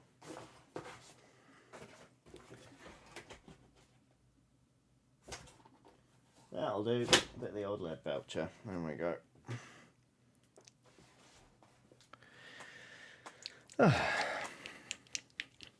Hugh says, why is father slowly becoming Terry Wogan? Oh no. No, Peter. Listen here, boy. No, that's not it. Listen here, Margot. It's my show. I'll play what I want. There we go. Peter, who writes to me from the inside of my own home, says, Father, why do you now sound so much like Terry Wogan? Well, son. Oh dear. Not again. Not again. We can't do that again. Shout out to the East Side crew.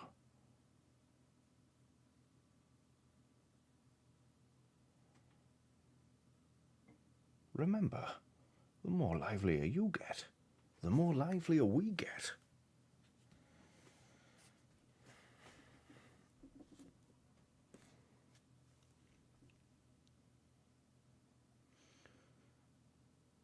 How was your day, Johnny? Not bad. I impersonated Peter Serafinowicz impersonating Terry Wogan while painting abs onto some geese. Captain Sparklefist just says, blah, blah, blah, blah. We can't do... Captain Sparklefist, we can't do this again. We can't go on like this. It's not right.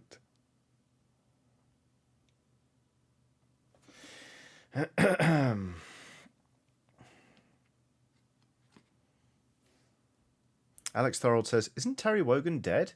Yes. Yes, he is. Titan Uranus says, sounds like you have Tom Jones syndrome. Is that common? It's not unusual. Very good.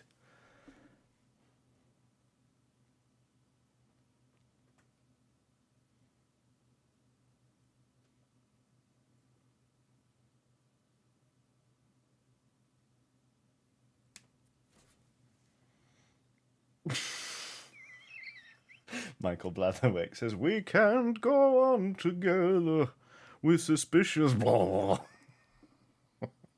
Oh no.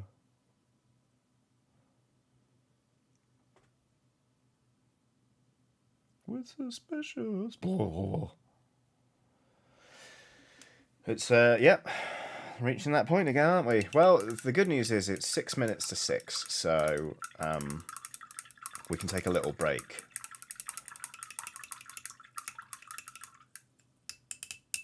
If he's done a super chat saying, I played in a game that was set in the 90s but didn't realise that I was 10 years older than everyone else until they started asking me what it was like. Oof. That's tricky. That's tricky, isn't it? Oof. Ay. Was talking to, how old will he be now? Be in his early 20s now, I guess. There's a guy I mentored for a year or so with a charity a few years ago. And, like, we were talking about stuff, and I had to explain to him that, like, when I was his age, like, smartphones didn't exist. When I was a child, there was dial-up internet. Like, Twitter didn't exist. And then when it did exist, we had to text in like it was a fucking radio show in order to tweet from our mobiles. It was just... I could see his brains being like, is this person having me on? And I was like, I'm deadly serious. I am deadly serious. This is also the same guy who, when I was like, look, the rules of this mentorship are that if you want to, you can like follow me on Twitter and stuff, but I'm not allowed to follow you. And we're not allowed to be friends on Facebook. And he went, that's okay. I'm not on Facebook. It's for old people. I was like, okay, all right. You could have just said no, or you could have just said, okay. You didn't have to do me in like that.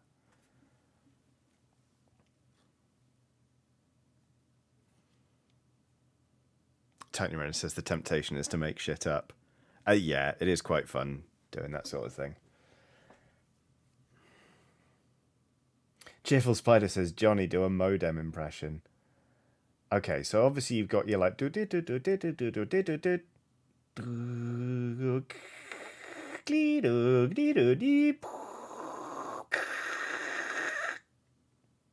And then you're online. God, it was a fascinating age. I feel like that was quite a good modem impression, actually.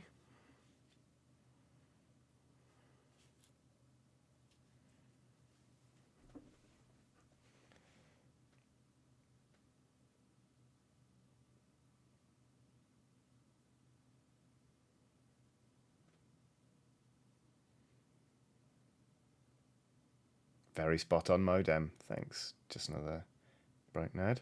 Titanium says, not great, not terrible. Wow. Hot damn. Hoofed. Thanks, Titan Uranus.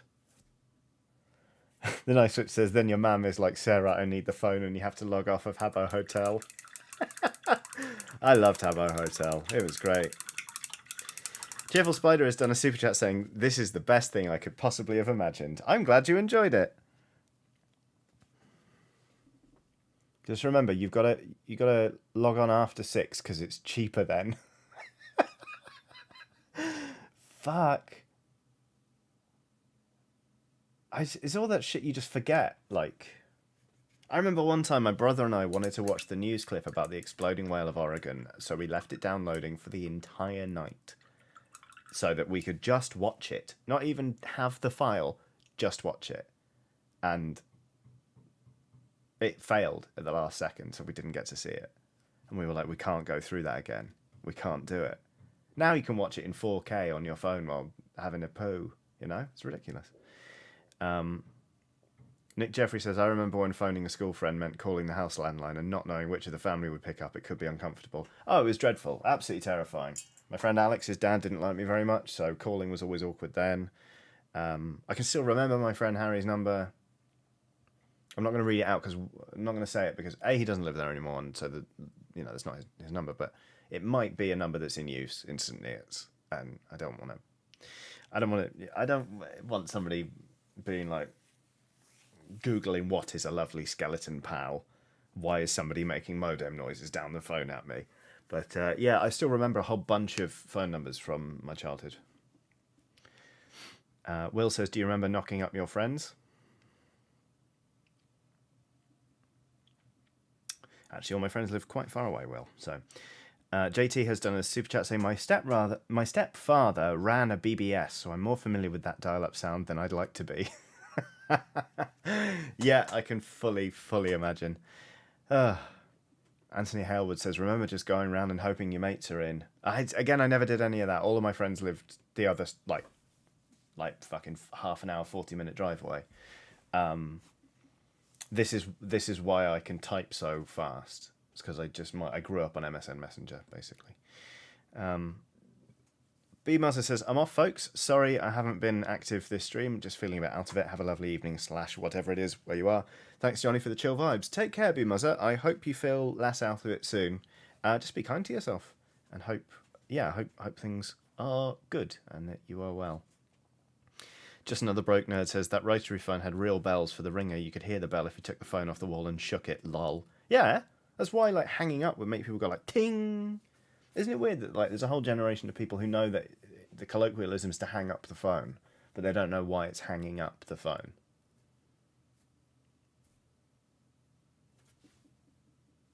You know.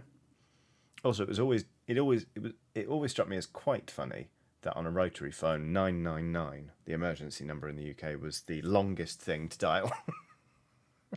Dear oh dear. Okay, right. So, it's 6 o'clock, so we should have a 5 to 7 minute break. So you can obviously continue to reminisce about how we all used to walk 15 miles to school every day, and that's before we started our after school jobs in the munitions factories. If you want, but if you do say need a drink or you need to stretch or you're too warm or you're not warm enough or you're not quite comfortable enough, if there's anything you can do in the next 5 to 7 minutes that will enhance your viewing pleasure for the second half of this stream, you should go do it. If there is nothing you need or want to do, don't worry. There will be a picture of my dog and some smooth jazz, and then I will return and we shall start assembling the greatest trophy that has ever been seen in a really niche Blood Bowl league. Apart from the other trophies I've made, because I'm pretty proud of the Sean Bean ones. Anyway, 5 7 minute break. Catch you back here. Yeah, see you in a bit.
Hello everybody, welcome back to this live stream here on youtube.com. Johnny Chiodini, that's me. And today we're gluing geese onto a bin. So yeah, let's do this thing. We have got this base and this bin. And I think that's the funniest way I can do this trophy. The other option is to do away with the base and just have the bin and have all the geese kind of popping out of it like that. But to be honest with you, I think, and I hope you'll agree, that it's just a lot funnier if they've kicked the bin over and they're being horrible little bin geese. So I think that's what I'm going to go with. Echoing Videos has done a super chat saying, for keeping me happy while I edit my uni FMP. You are more than welcome, Echoing Videos. I hope it goes bloody well and you get a great mark. Okay. Dr. Brango says, nah, knocked over bin with triumphant geese is gooder. Great, good. Bin knocked over. Yes, good. Cool. Good. I'm glad you all agree. So, where are the contact points here? It's these bits, the wheels, which do go round, that's a problem, and these bits. So, let's see how this goes. I'm going to move my palette. I'm going to move my palette. Put this down here. There we go. Let's be like that. Okay. Here we go, everyone. Hugh says sideways bin with left geese. Brian Shiner says, Johnny, do you have some appropriate miniature rubbish? I should do, certainly. I'm going to try and find some. Abadosian Chulak 2 says, this is a super chat, so is the Goose the new Elden Lord, or is this one of the bosses I haven't heard about yet? But seriously, thanks for providing content that isn't someone's 147th hour of Elden Ring. You're more than welcome. I decided not to stream Elden Ring because I just assumed everybody else would be. And I will say, one of the really nice things about conducting my business on Patreon and having that be my primary revenue stream is that I am less beholden to the release schedule.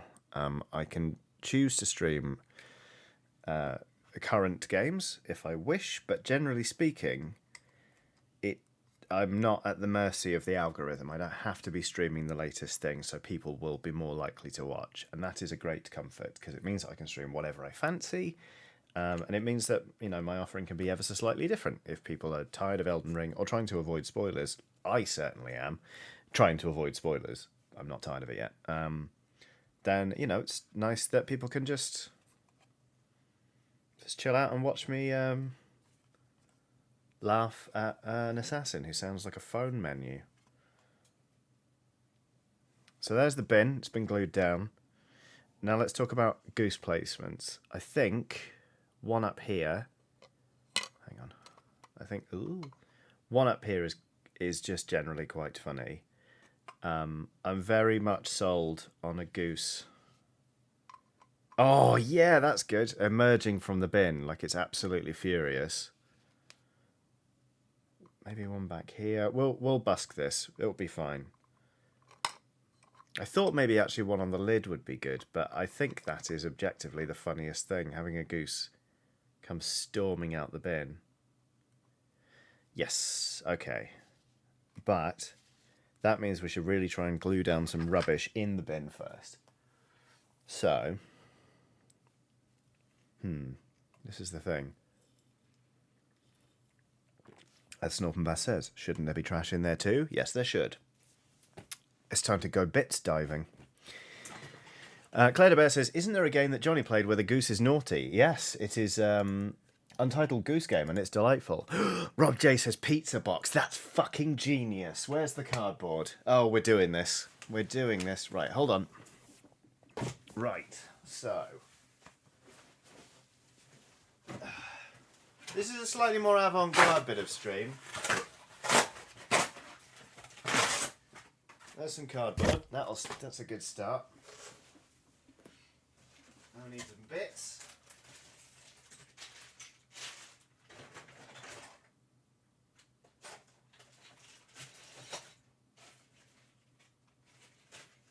Come on, where's my bits bag?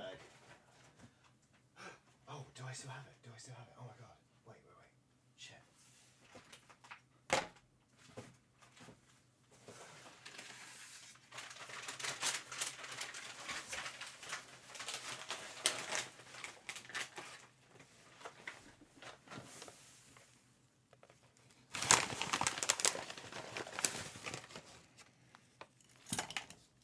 A little insight into what my life is like.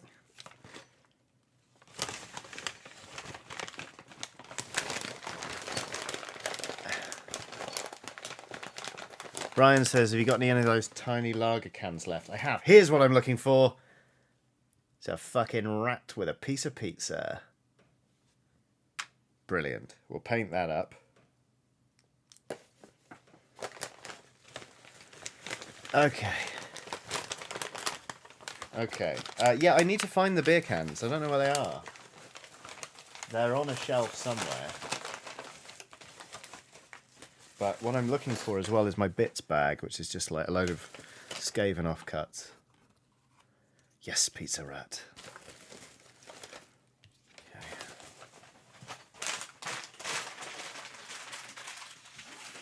Okay. What even are those?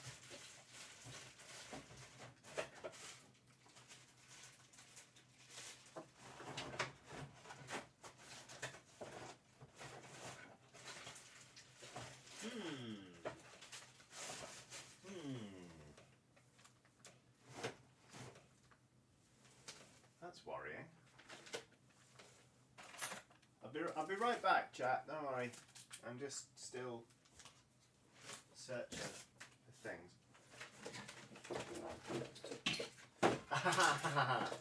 That was perfect. Yes, please.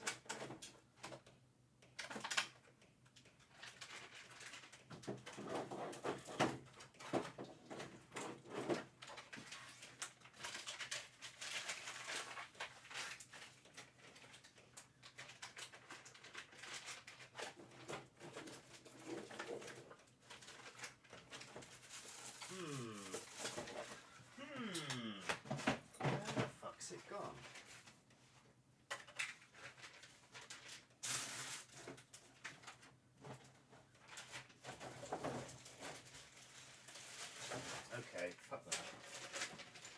Where's that box? There it is. Okay. I'm coming back. Hold on, everyone. Okay. Cool. Oh, super chat. Hold on. Let's see. Oh, great. Naka says, ooh, bum crap. Bum crack. Great. Pensword14 has done a super chat saying, thanks for this chill stream, including existential crisis on my age. On a day I learned my boss has COVID, so I need to quarantine as well, especially after being around small children on Saturday. Oh no. I'm very sorry to hear that, Pensword14. I'm very glad to be able to help. But yeah, that sounds properly rubbish. So yeah, the stream has definitely taken a turn for the more chaotic, but hopefully you still will get something out of it. I was trying to find, I've got a really big bag of like bits that I cut off old Skaven models, and I can't find it, which is really irritating. But I'm going to put my glasses back on for a bit while I dig around in this. Okay. So this is... I can use these as... Oh, more super chats above that. Thank you. Oh, Christ. Yeah. Okay, here we go. So I did that one. Nick and Jay is on super chat saying, thank dog, you're not playing old guy thing. It's giving me something else to watch with a smiley face. You are very welcome. Old guy thing. And Simon Rang is on a super chat saying, thanks for the chill/strange vibes while I write lecture material. My puppy Toby spent the break staring intently at Watson's photo. I think he's in love. Oh, very sorry to let your dog down, but my Watson hates puppies. She tells them off with great enthusiasm, unfortunately. Chris Ashworth has done a super chat saying, thanks for the chill stream, Johnny. I was LARPing all weekend and my everything hurts. That sounds like a busy old weekend. I can't really blame you. Okie dokie, here we go. Here's a box of random odds and sods. Yeah, we'll have some of that.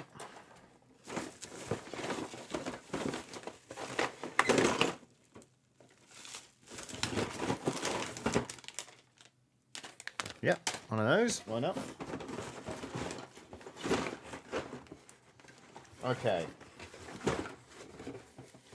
we've actually made quite a bit more work for ourselves now.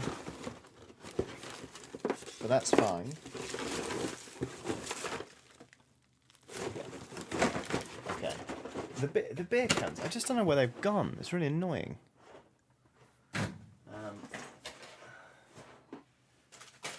Oh well. Okay. Let's get back to a period of relative focus. Where are those beer cans though? It's really annoying. It's really annoying. But oh well. I knew it had some right bloody here. Speaking of beer cans, clunk. Oh well, it's fine. They'll turn up or they won't. Corvus Albright has done a super chat saying, bad windstorm in my area is making it difficult to stay connected. We'll catch VOD later. Community haiku for community haiku time. Lovely skelly pals. You always brighten my day. Jaeger bombs on me. Thank you very much, Corvus. That is a delightful thing. I'm sorry to hear about the windstorm. I hope that abates soon and that you stay safe and that your connection returns soon. Tremendous news. I've misplaced... No, there's one of the geese. Okay. All right. Eccentric Lefty says, are you going to paint the number of the house on the wheelie bin? That's a great idea. Okay. Right. So, let's talk about the stuff we've got. Pizza boxes. Perfect. Absolutely incredible. I thought about just balling up some tissue, and that sort of looks like general waste. For some reason,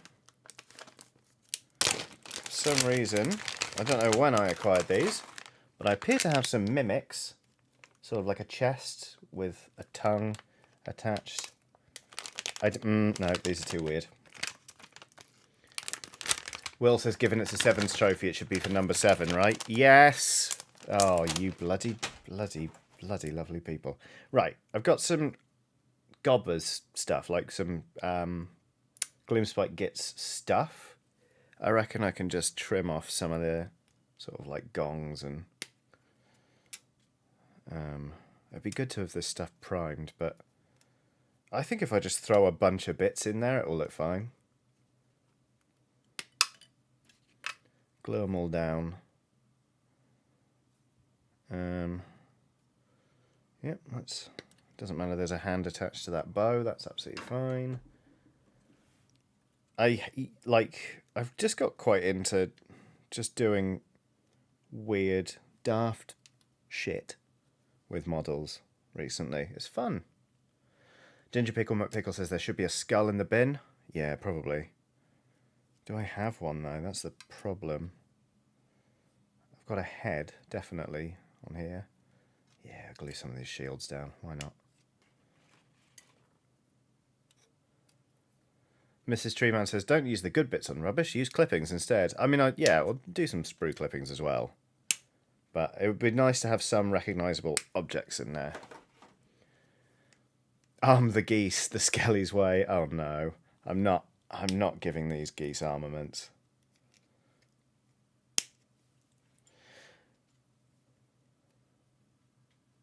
Oh yeah, Will says, do not put tissue in there if you're planning on putting super glue anywhere near it. I forgot about that. I put super glue on string once, and the resulting vapour hit my eyes and burned like you wouldn't believe. It hurt so much. Like, it really hurt a lot.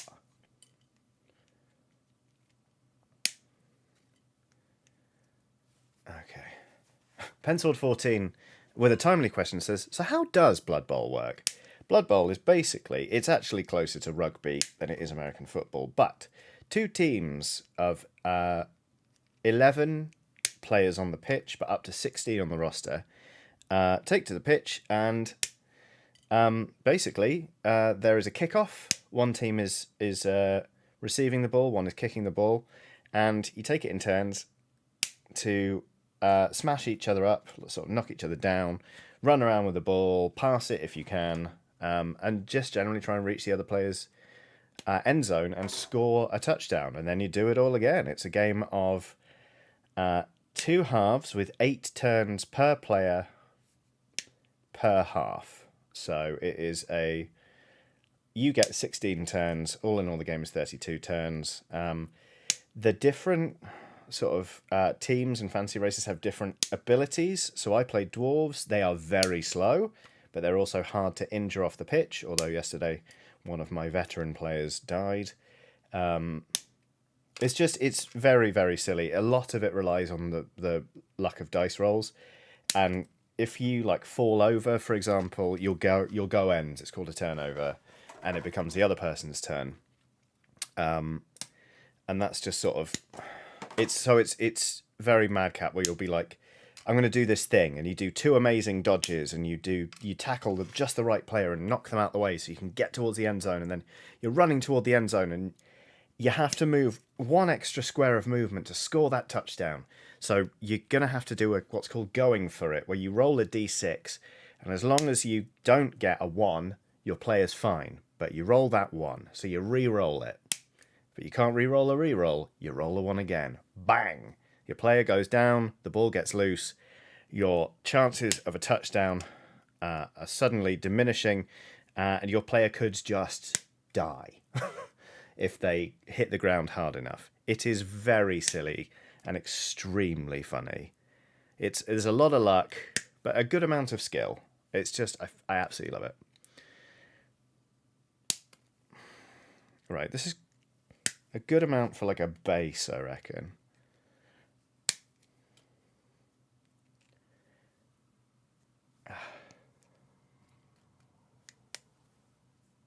Who are we saying good luck to? Eberl506 says, how about some of the small beer can in the bin too? I can't find them, is the annoying thing. Who are we lucking? Who are we lush-wicking? West Coast Weaver says, off to do an online job interview. Wish me luck. Good luck, West Coast Weaver. I hope you nail it. Right. Okay. So, sort of just cram it in there, but we need a good amount of super glue. Eberl506 says, done, they would be perfect. I know, I think I'll find them. They will turn up. Or else. But it's just bothering me that I don't know where they are now. This room is not the tidiest. But, Right, that's a lot of super glue going down. But that's what we want.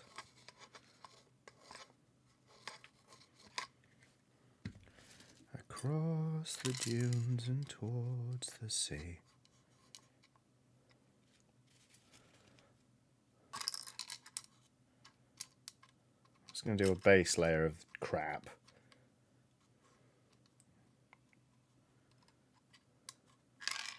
Lapping around. Flippers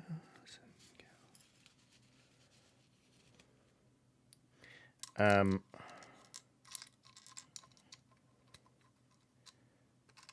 people are saying make your own bin bag. That's quite clever. I've got a bit of a bin bag down there, actually, for reasons.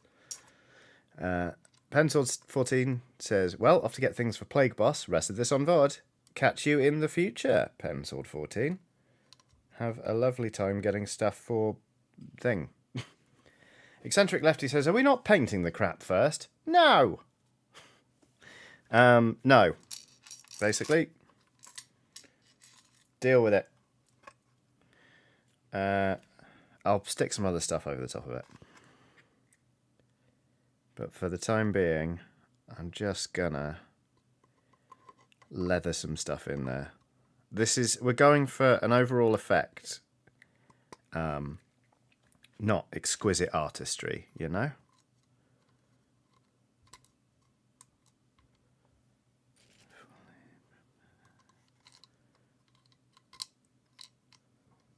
Yeah, let's get that in there.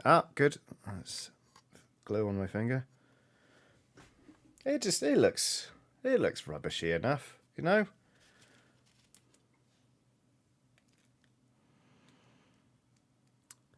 Ah, Daniel Eastley says, did I say that right? No, I didn't. Eastley says, I think it would be nice if some of the trash was spilled out onto the base. I agree. We'll make that happen. Currently, I'm just gluing it to myself, though. Never mind the base. Glue stuff on the base. On the base. Paul Howard says, leave enough room for Goose. Goose can be on top of trash. Goose love trash. I'm running out of super glue. This is worrying. Oh, no, it's fine.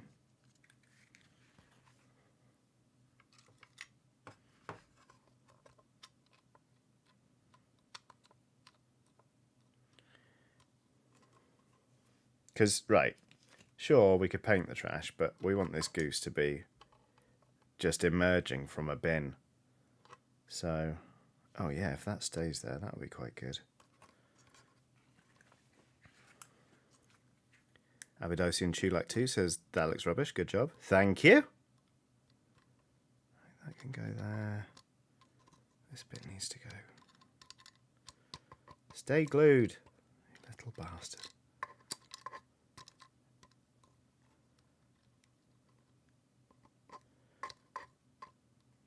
I didn't plan on doing this bit on this stream, to be honest with you, but I'm having a lovely time. I hope you're enjoying it.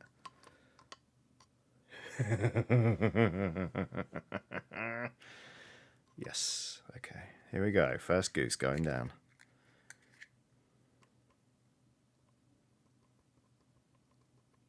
Once the beer cans turn up, I'll find a way to get them in there anyway. Come on, goose. Yes! I mean, look at it. Made myself laugh. Talman has done a super chat saying, is the Blood Bowl PC game accurate? I've tried it a couple of times but found it a bit tedious. It is accurate. It's actually considered to be a very good port. I have never really got on with it. It makes me want to scream. I just find the UI very difficult to work with. Oh, that's not staying on at all. Might just get a Sharpie out. Because I have not primed this for paint. I'll get a Sharpie and just write the number 7 on it later. Naka says the bin definitely also needs council logo and name. Oh dear. Yeah. Yeah, it's a shame. One of my friends absolutely loves the Blood Bowl video game. I just couldn't get on with it. Like, it really bothers me. Let's have everyone around the back screaming. Like, guarding the other side of the bin. And then we can have sort of... Should we have one of the bell lads around the back? Like he's patrolling. Yeah, let's do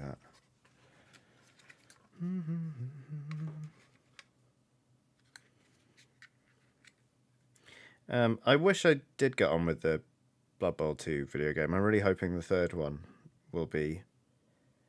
will irritate me less, basically. Danila Dragon has done a super chat saying, hi everyone, what cursed things have I missed? Oh, Danila.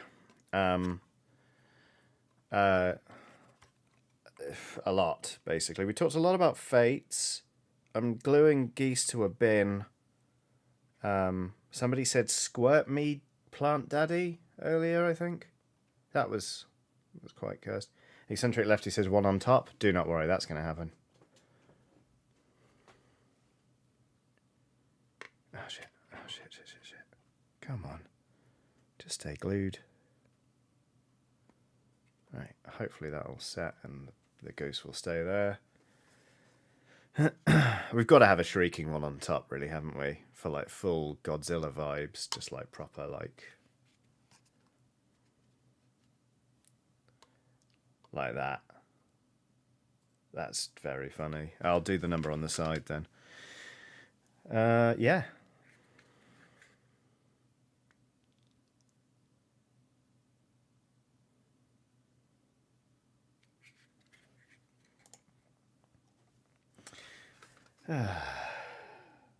It's nice to make art. Lycanthus says, are you not going to stick them down with blue tack first to get the positioning right? Absolutely not, no. We're properly just bin goosing this. And then we've got to paint up the little pizza rat, which I think should sort of go here. Or maybe be dragging it away from the bin. We'll put it there and we'll do a pizza box. Like that. I'm having a lot of fun. And then obviously we'll bring in this terribly painted Boromir, son of Denethor.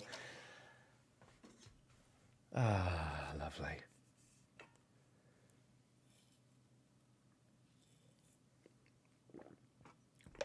The Nice Witch says, just makes me think of that, could a depressed person make this bit from Parks and Rec? Accurate. Very accurate. Okay, so can I just paint directly onto this wood? It's not sealed, but that's probably fine. Yeah, it's fine.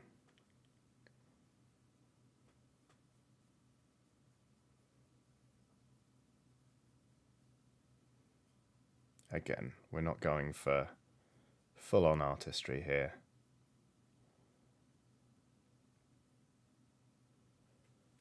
That's a start.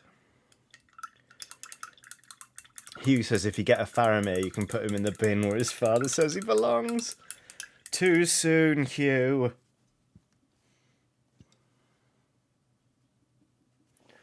Flee for your lives.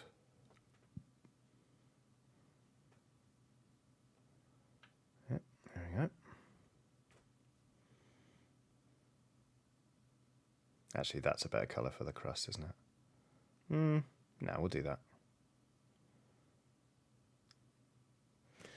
Yep. They called her Babyloners on a super chat saying, hi and bye all, I have to catch up on VOD as it's time for Sibling Stardew night. What a lovely night. That sounds brilliant. What a lovely thing to catch up over. Bit of Stardew Valley, yes please. I haven't played that game in a long time, but I do bloody love it. I think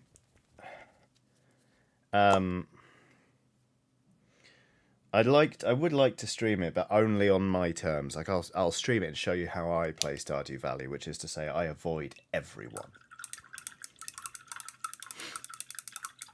Right.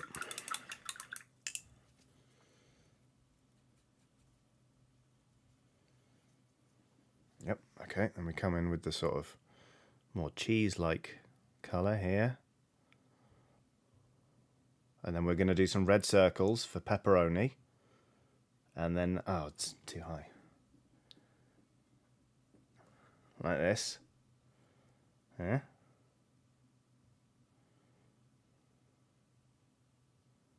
And then I'm going to freehand pizza in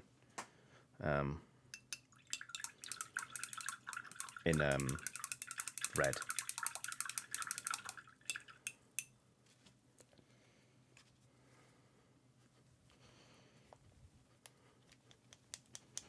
Steve Gilly says, how are we on about pizza already? I've been here 5 seconds.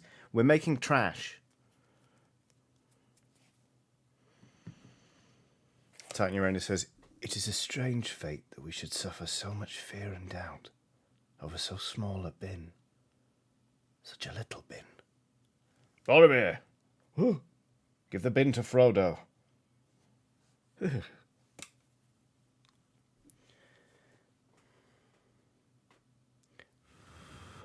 Harvey Dammit says he's a fine line pen for guidelines. Very good.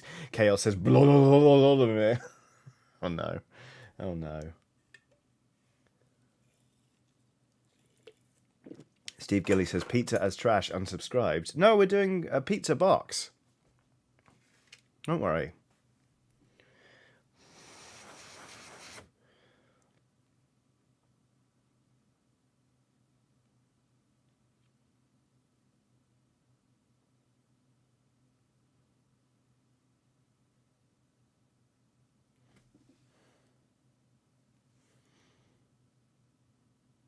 Pizza's not trash. It's delicious.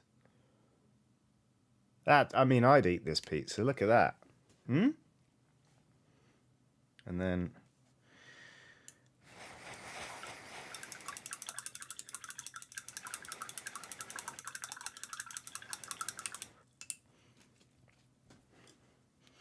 Captain Sparklefish says, I think we can all agree that taking a bin to Mordor would have been much more impractical. God, you never would have got it up all the stairs to Cirith Ungol, would you? Absolutely not. Gollum would be like, we climb, and Sam and Frodo would be like, we do not. Fuck off. And they'd be like, oh damn, my sneaky plan to get you all she-lobbed.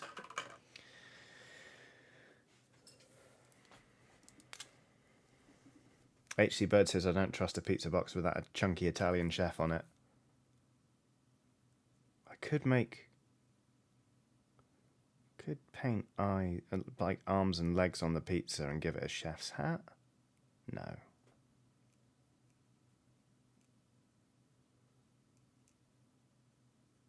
These are guidelines. Don't worry, everyone. I'm not just writing pizza. They're bad guidelines. But they're guidelines. Pizza. I actually quite like that. Oh, fuck it. I'm just going to do it in pen. Yeah. Good thing about corners is sometimes you'll find them and then you can cut them. The Fingers Mahoney has done a super chat saying, just wanted to say that you have been my thirst trap since I discovered Eurogamer and the wife and I got VIP access for The Who. We get to meet them. Incredible. I hope they play your favourite song and that they're really nice and that you have a nice time meeting them. Thank you for your thirst also. That's flattering. And yeah, oh, what a treat. Pizza. And then, should I write a little phone number?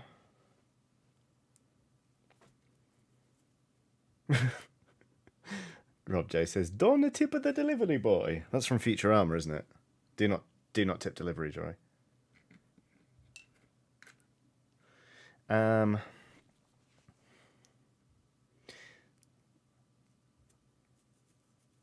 Nick Jeffrey has done a super chat saying, I was disappointed. Very few doors in Mordor. Very good. Okay. 7, 6,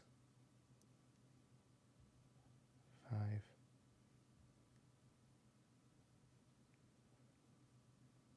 I'm going to pick numbers that are easier to write than that. 2, 1, 3, 3, 4, 1. And that's not enough numbers to be an actual phone number, but there we go. Doom Biscuit said 24601. Very good. Right, pizza box. Bang. Sort of there. And then the rat's going to be like, yang, yang, yang, yang, eating pizza there. That works, doesn't it? Okay, here we go.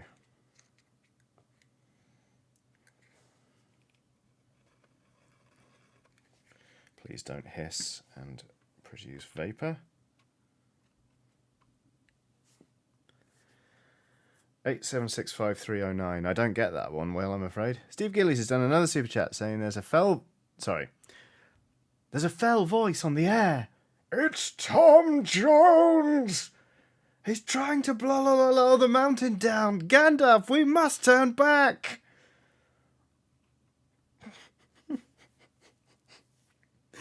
That was an inspired super chat. Thank you, Steve. Talman says, I'm off. Have fun, everyone. It's been fun. All right. Excellent. Right, let's get to painting this pizza as well while we're at it. I primed this model maybe 2 years ago now. Feels like, anyway.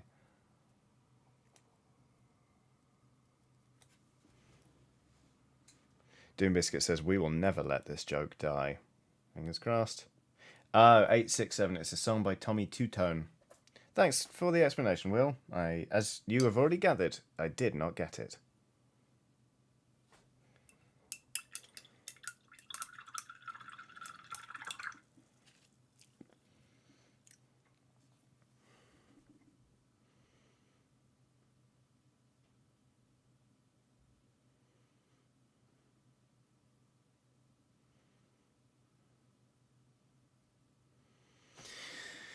quite relieved. I ate pizza a couple of times last week, so I don't really fancy it for dinner, I don't think. Otherwise, I would be in serious trouble painting this.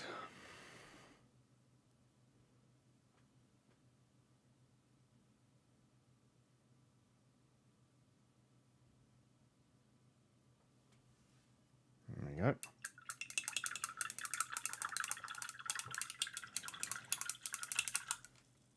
Good, the pizza box is stuck down.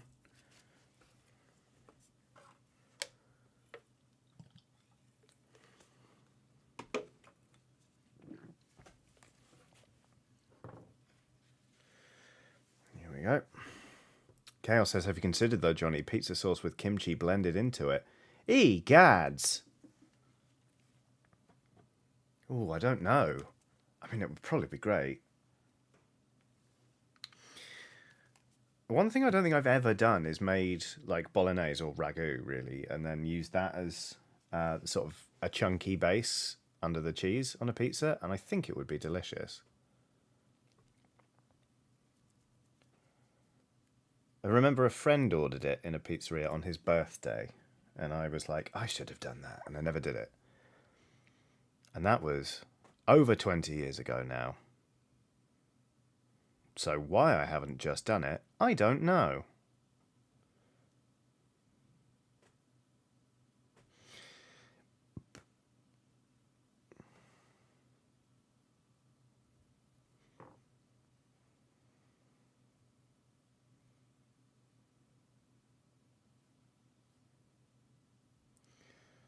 Little pizza rat. That's what they used to call me.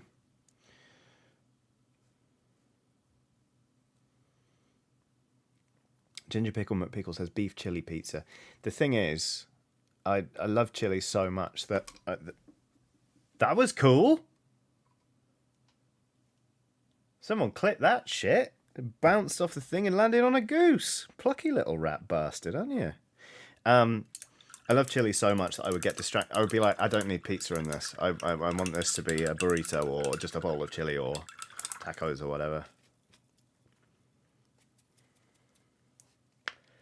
Blue Deck says, make mac and cheese and use it for a lasagna. Bloody hell. Where eagles dare.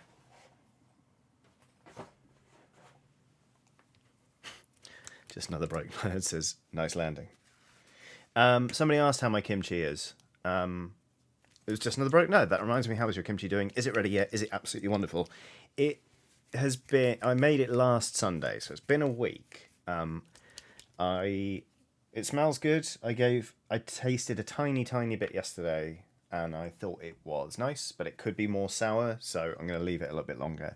Then I'm going to properly turn it, because I feel like the stuff on the top is probably going to be weaker in flavour. So I want to kind of give it a good stir, basically, and then try it properly. But fingers crossed. I didn't cross my fingers then. Tree Man has done a super chat with instructions, saying, read as a poem, YouTube chat hates line breaks. Birdie, birdie, in the sky. Why'd you do that in my eye? Looks like whipped cream, tastes like sap. Oh my god, it's birdie crap. That was part 1 of 2.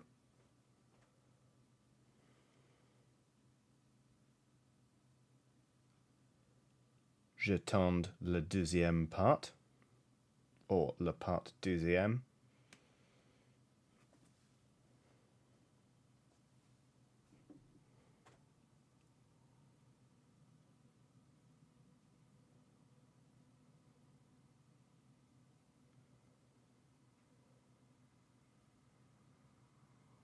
If he says I've put leftover tikka masala on pizza, it was very delicious. Goodness me. Actually, there are a few Indian pizzerias I've seen in London where they're like, we'll do Indian style pizza for you.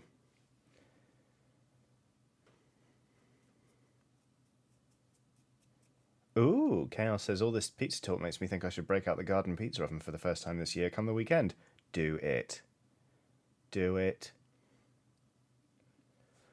That sounds great.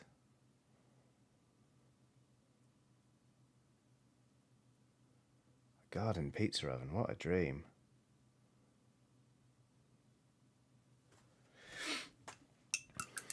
Real Name R says, I mean, it's like a flat doser then. Yeah, I see what you mean. Nick Green says, I discovered how good pizza is with a naan crust when I visited Texas for the first time. Goodness. Nice Witch says, you know what I like? Cheese pizza. There you go. I went to an Indian-style poutine restaurant once. That was pretty good. Chaos says, you live in London, Johnny. A garden is a dream. I know. I had one. I used to have one. And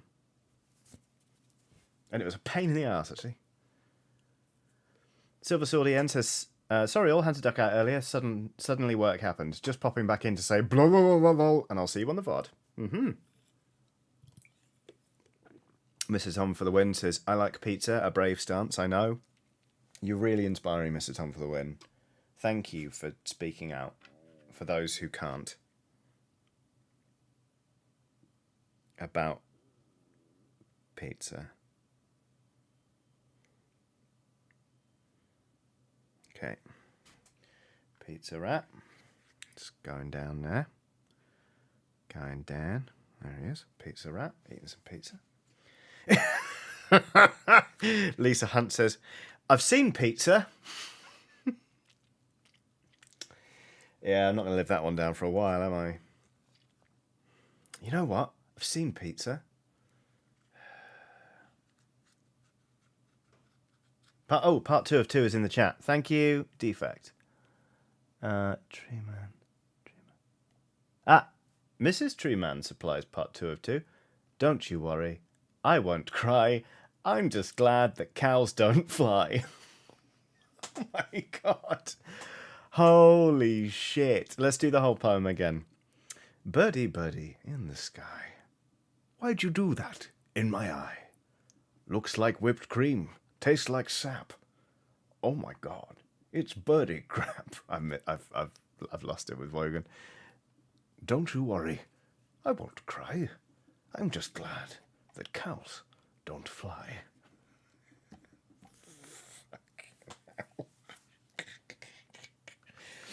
Oh no. Okay, right. So we got 2 more geese to stick down on this thing. Oh, I need to cut this one off the thing. See if this goes flying a second time. A second time. It will not. It did. Okay. All right. So, here's how we're looking. We've got 1 more of each. So we've got a bin goose that's screaming, like the one coming out of the bin. It's actually easier if I show on the full face cam. So, here's what we've got so far. We've got a rat enjoying some pizza. Around the back of the bin, we've got a goose with a bell. On top, obviously, we've got this sort of triumphant one, and we've got one coming out of the bin hissing. We've got 2 more. So, Mr. Tom for the win says, I want you all to know I lost 35,000 runes while writing I like pizza. I think we need something over here. So, like, maybe just another bin goose just sort of standing there? Or do we have the shrieking goose, like, there? I think a shrieking goose should be further back. Yeah, further back. There. And then the bell goose up here. Dr. Brango says the bin is too clean looking and it needs to be dirtier. All in good time. 1 on the bin lid. I've thought about that, but then we've got this one just coming out, so it's sort of a bit... It's a bit busy for me. I think we can put out Shrieking Goose coming out from under the lid. Oh, it won't fit. God, that would have been brilliant though. I'm gonna go with Shrieking one like here, and then the bell one further up, and then we'll go on to we'll look at sort of weathering the whole thing a bit more. Dig out the big pot of mud. Okay.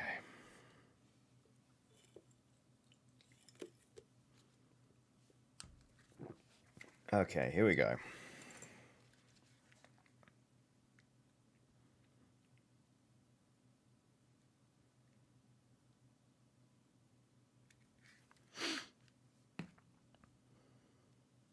Can you put a bag on a goose head, says Ginger Pickle McPickle. But I took all the trouble to paint the goose. Just going to hold that there.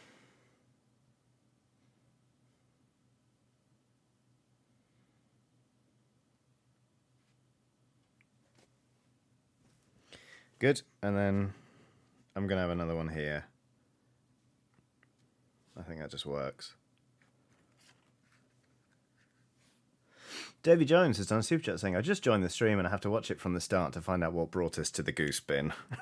We actually went pretty directly to the goose bin, Davy Jones, but I hope you enjoy discovering what it is that led us to this point, and I hope you have fun with it. It's been a stream, all right. I mean, aren't they all? But thank you very much for the super chat, Davy Jones. And if you are watching this on catch up, welcome back. Hello. Oh shit. Doom Biscuit says, Goose bin law! You could clip a goose head and glue it to the bin as though it had broken through. Yeah.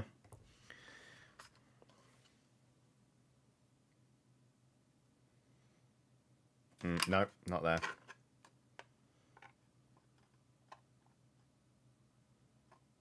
Yeah, there, right on the edge. And then we'll have some trash here.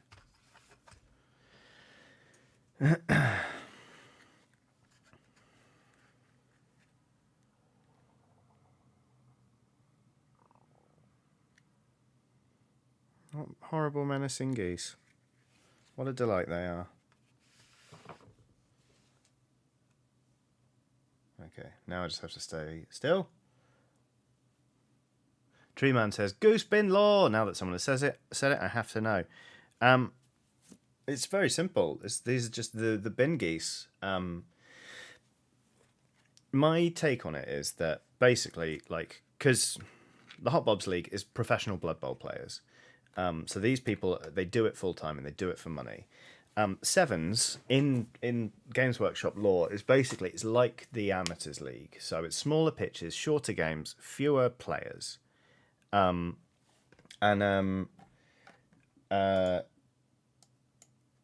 They play and hope to be basically talent scouted and hired to a full-on team in the proper Blood Bowl leagues.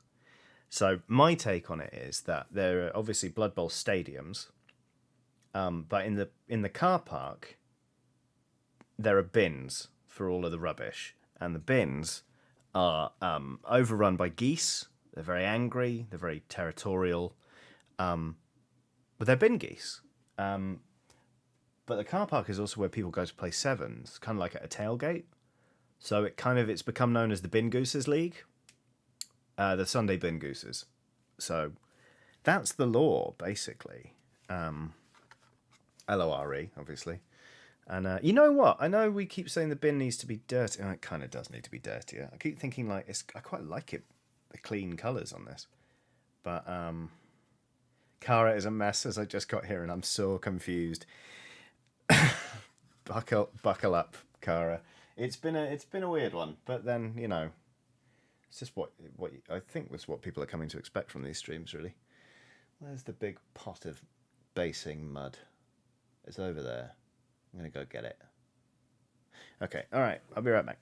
Nick Jeffrey has done a super chat saying one goose should be anti-US. Osama bin Laden.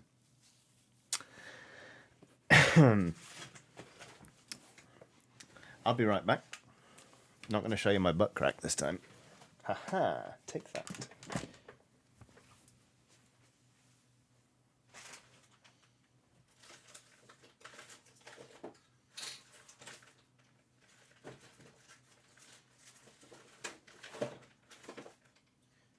Okay. Where are those beer cans?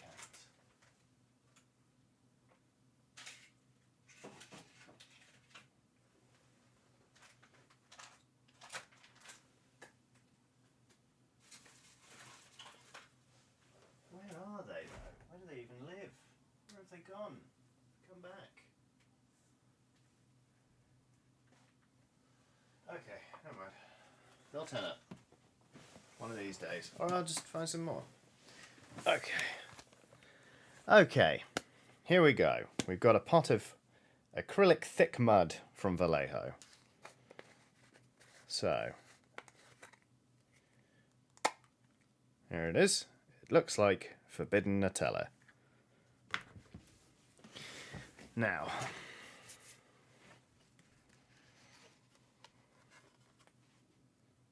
just going to do a very scientific method here. We get one of these and one of these.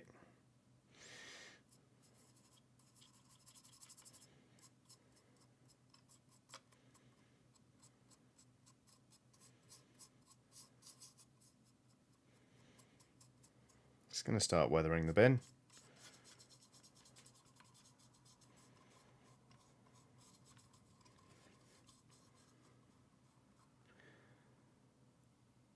Cara is a mess says, will there ever be a normal stream again, or are we forever damned to the weirdness?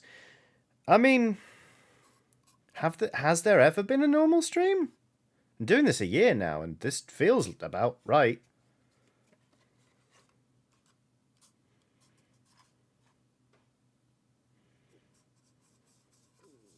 Maybe it is a bit weird. With fictional bin geese. Maybe it is a bit weird.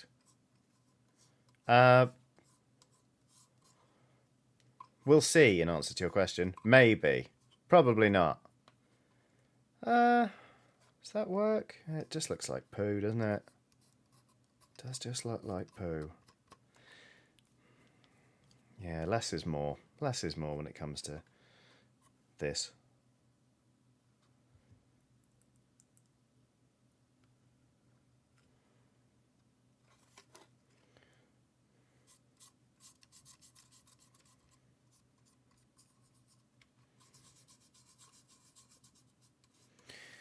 Look, you can't say I don't put effort in when it comes to amusing jokes. That's... It looks like a dirtied bin now. You know? Like...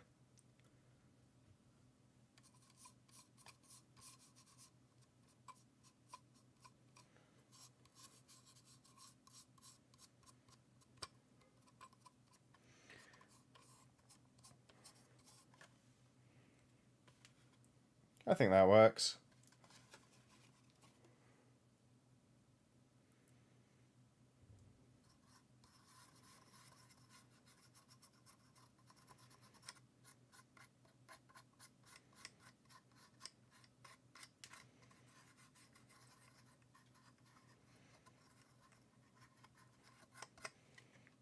There we go. That works, doesn't it? Needs more dirt on the wheels, says Leucinthius. That's a good point.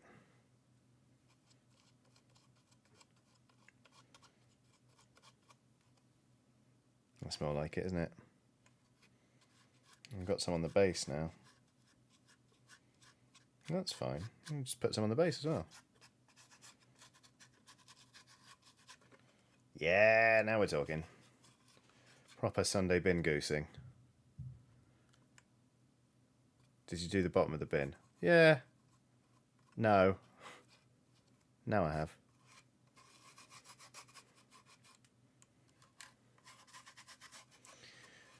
We do have fun, don't we? Look at that, eh?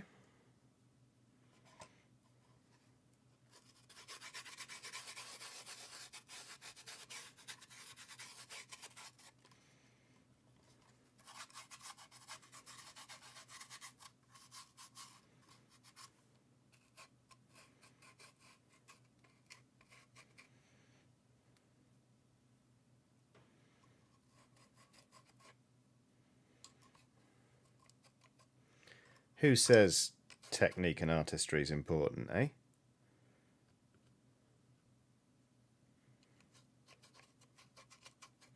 If he says, don't forget the bin number, I won't. I just need to get a Sharpie. Oh, no. This might be the best thing I've ever done. That's upsetting.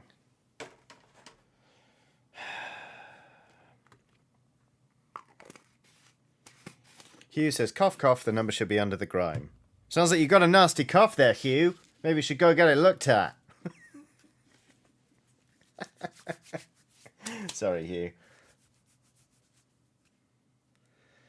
Okay.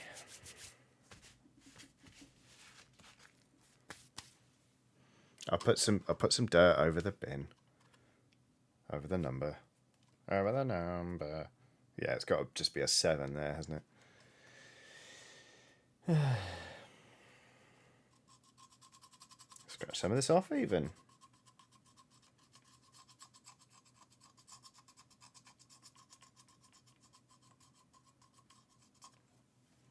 Okay. Okay. Hugh says, no, this is how you go from one of the babes to one of the bin geese. Right, a Sharpie. I'll be right back.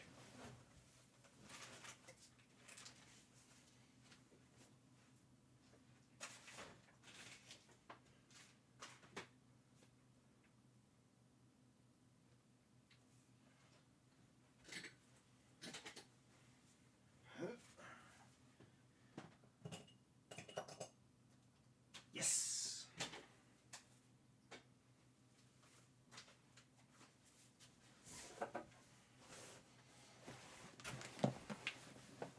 Okay. Okay.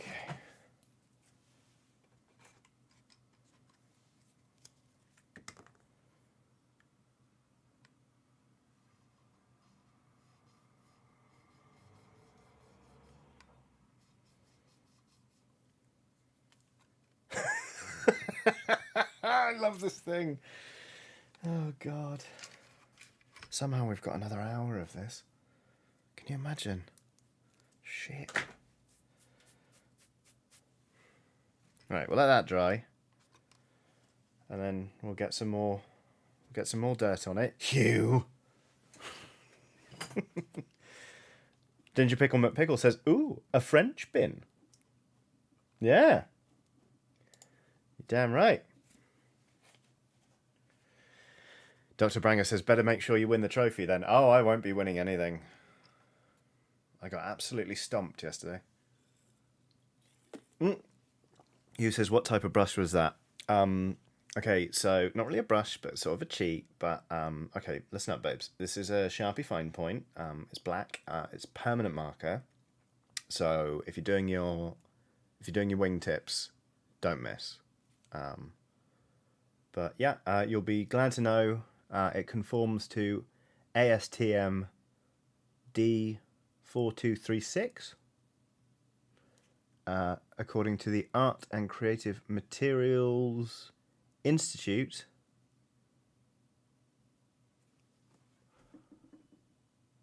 Something. Good.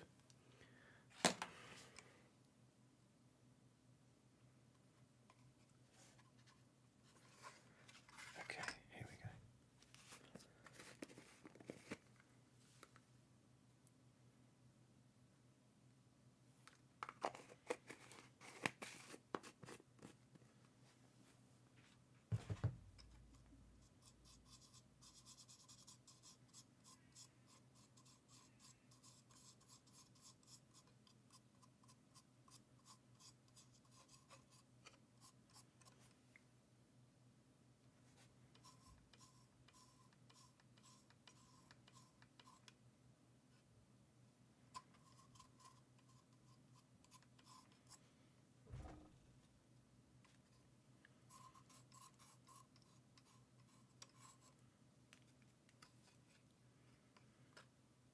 Ta-da!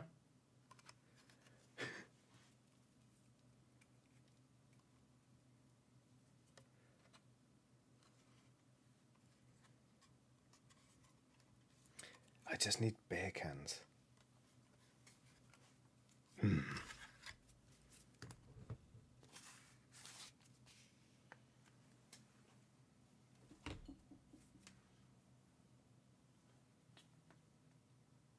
Where have I put them? I just don't know. Just don't know where it's gone. Is that a big bag of cans, mate?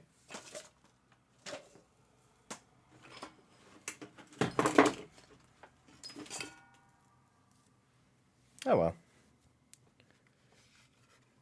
So, yeah.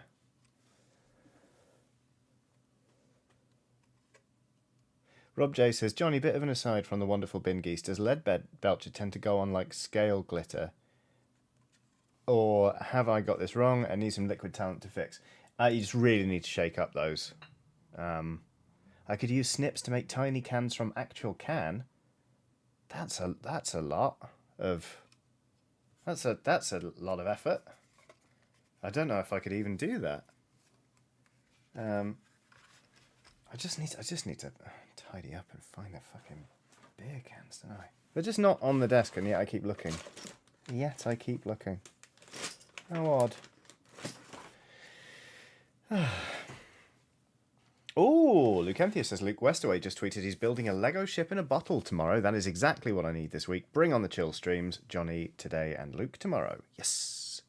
Okay, so I'm going to leave that there because I just need to find some beer cans and stick them, like, one in there and a few dotted around here. They'll turn up, and I promise I'll share pictures. But for now, that is the trophy for the Sunday Bin Gooses. It's going to be a one-day sevens tournament of Blood Bowl. And I don't quite know why I've done this, but I'm pleased I did, because it's fucking hilarious, if I say so myself. So there that goes. I should probably just paint something else for 50 minutes.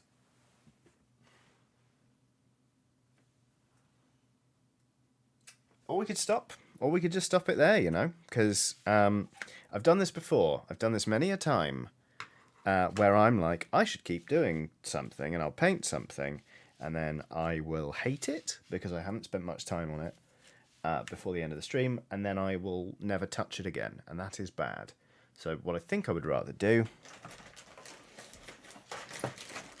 I mean, I could spend 50 minutes looking for this fucking bag of tiny beer cans, but I don't think that's going to make for a very good stream. So what I think I might do instead is just bid you fond farewell. Chivel Spider says, sculpt another horse. The world is not ready for me to sculpt another horse. I'll sculpt another one next year. Wait, what's that? Oh, it's a screw. Why have I got a screw on my desk? What is this? Yeah, I might just have to call it there, you know? Just another broke nerd says, you asked for someone to clip the rat, so I did. Tagged you on Twitter. Thank you very much. So, Jesse Belanga says, Johnny, you know that once you end stream and walk away, you'll find that bag of cans. I'm kind of banking on it, to be perfectly honest with you. So, yeah, I am going to call an end to the stream there. It's been a delight. It's been weird, but then they always are. As Nick Green says, this has been a wonderful time. It has. It's been a lot of fun. It's been a bit weird. And I'll be back on Thursday. I'll be streaming some Tunic. I'm also working on some other stuff for patrons at the moment. I do have a Patreon. Emma Benson has already stuck the link in chat because Emma is a professional. It's youtube.com. No, that's this channel. It's patreon.com/Johnny Chiodini. This is youtube.com/Johnny Chiodini. And do not forget, if you look in the description of this video, there are t-shirts available for a limited time only. So have a look at those if you fancy it. But mostly, I want to say thank you very much for watching and have a lovely day. Goodbye.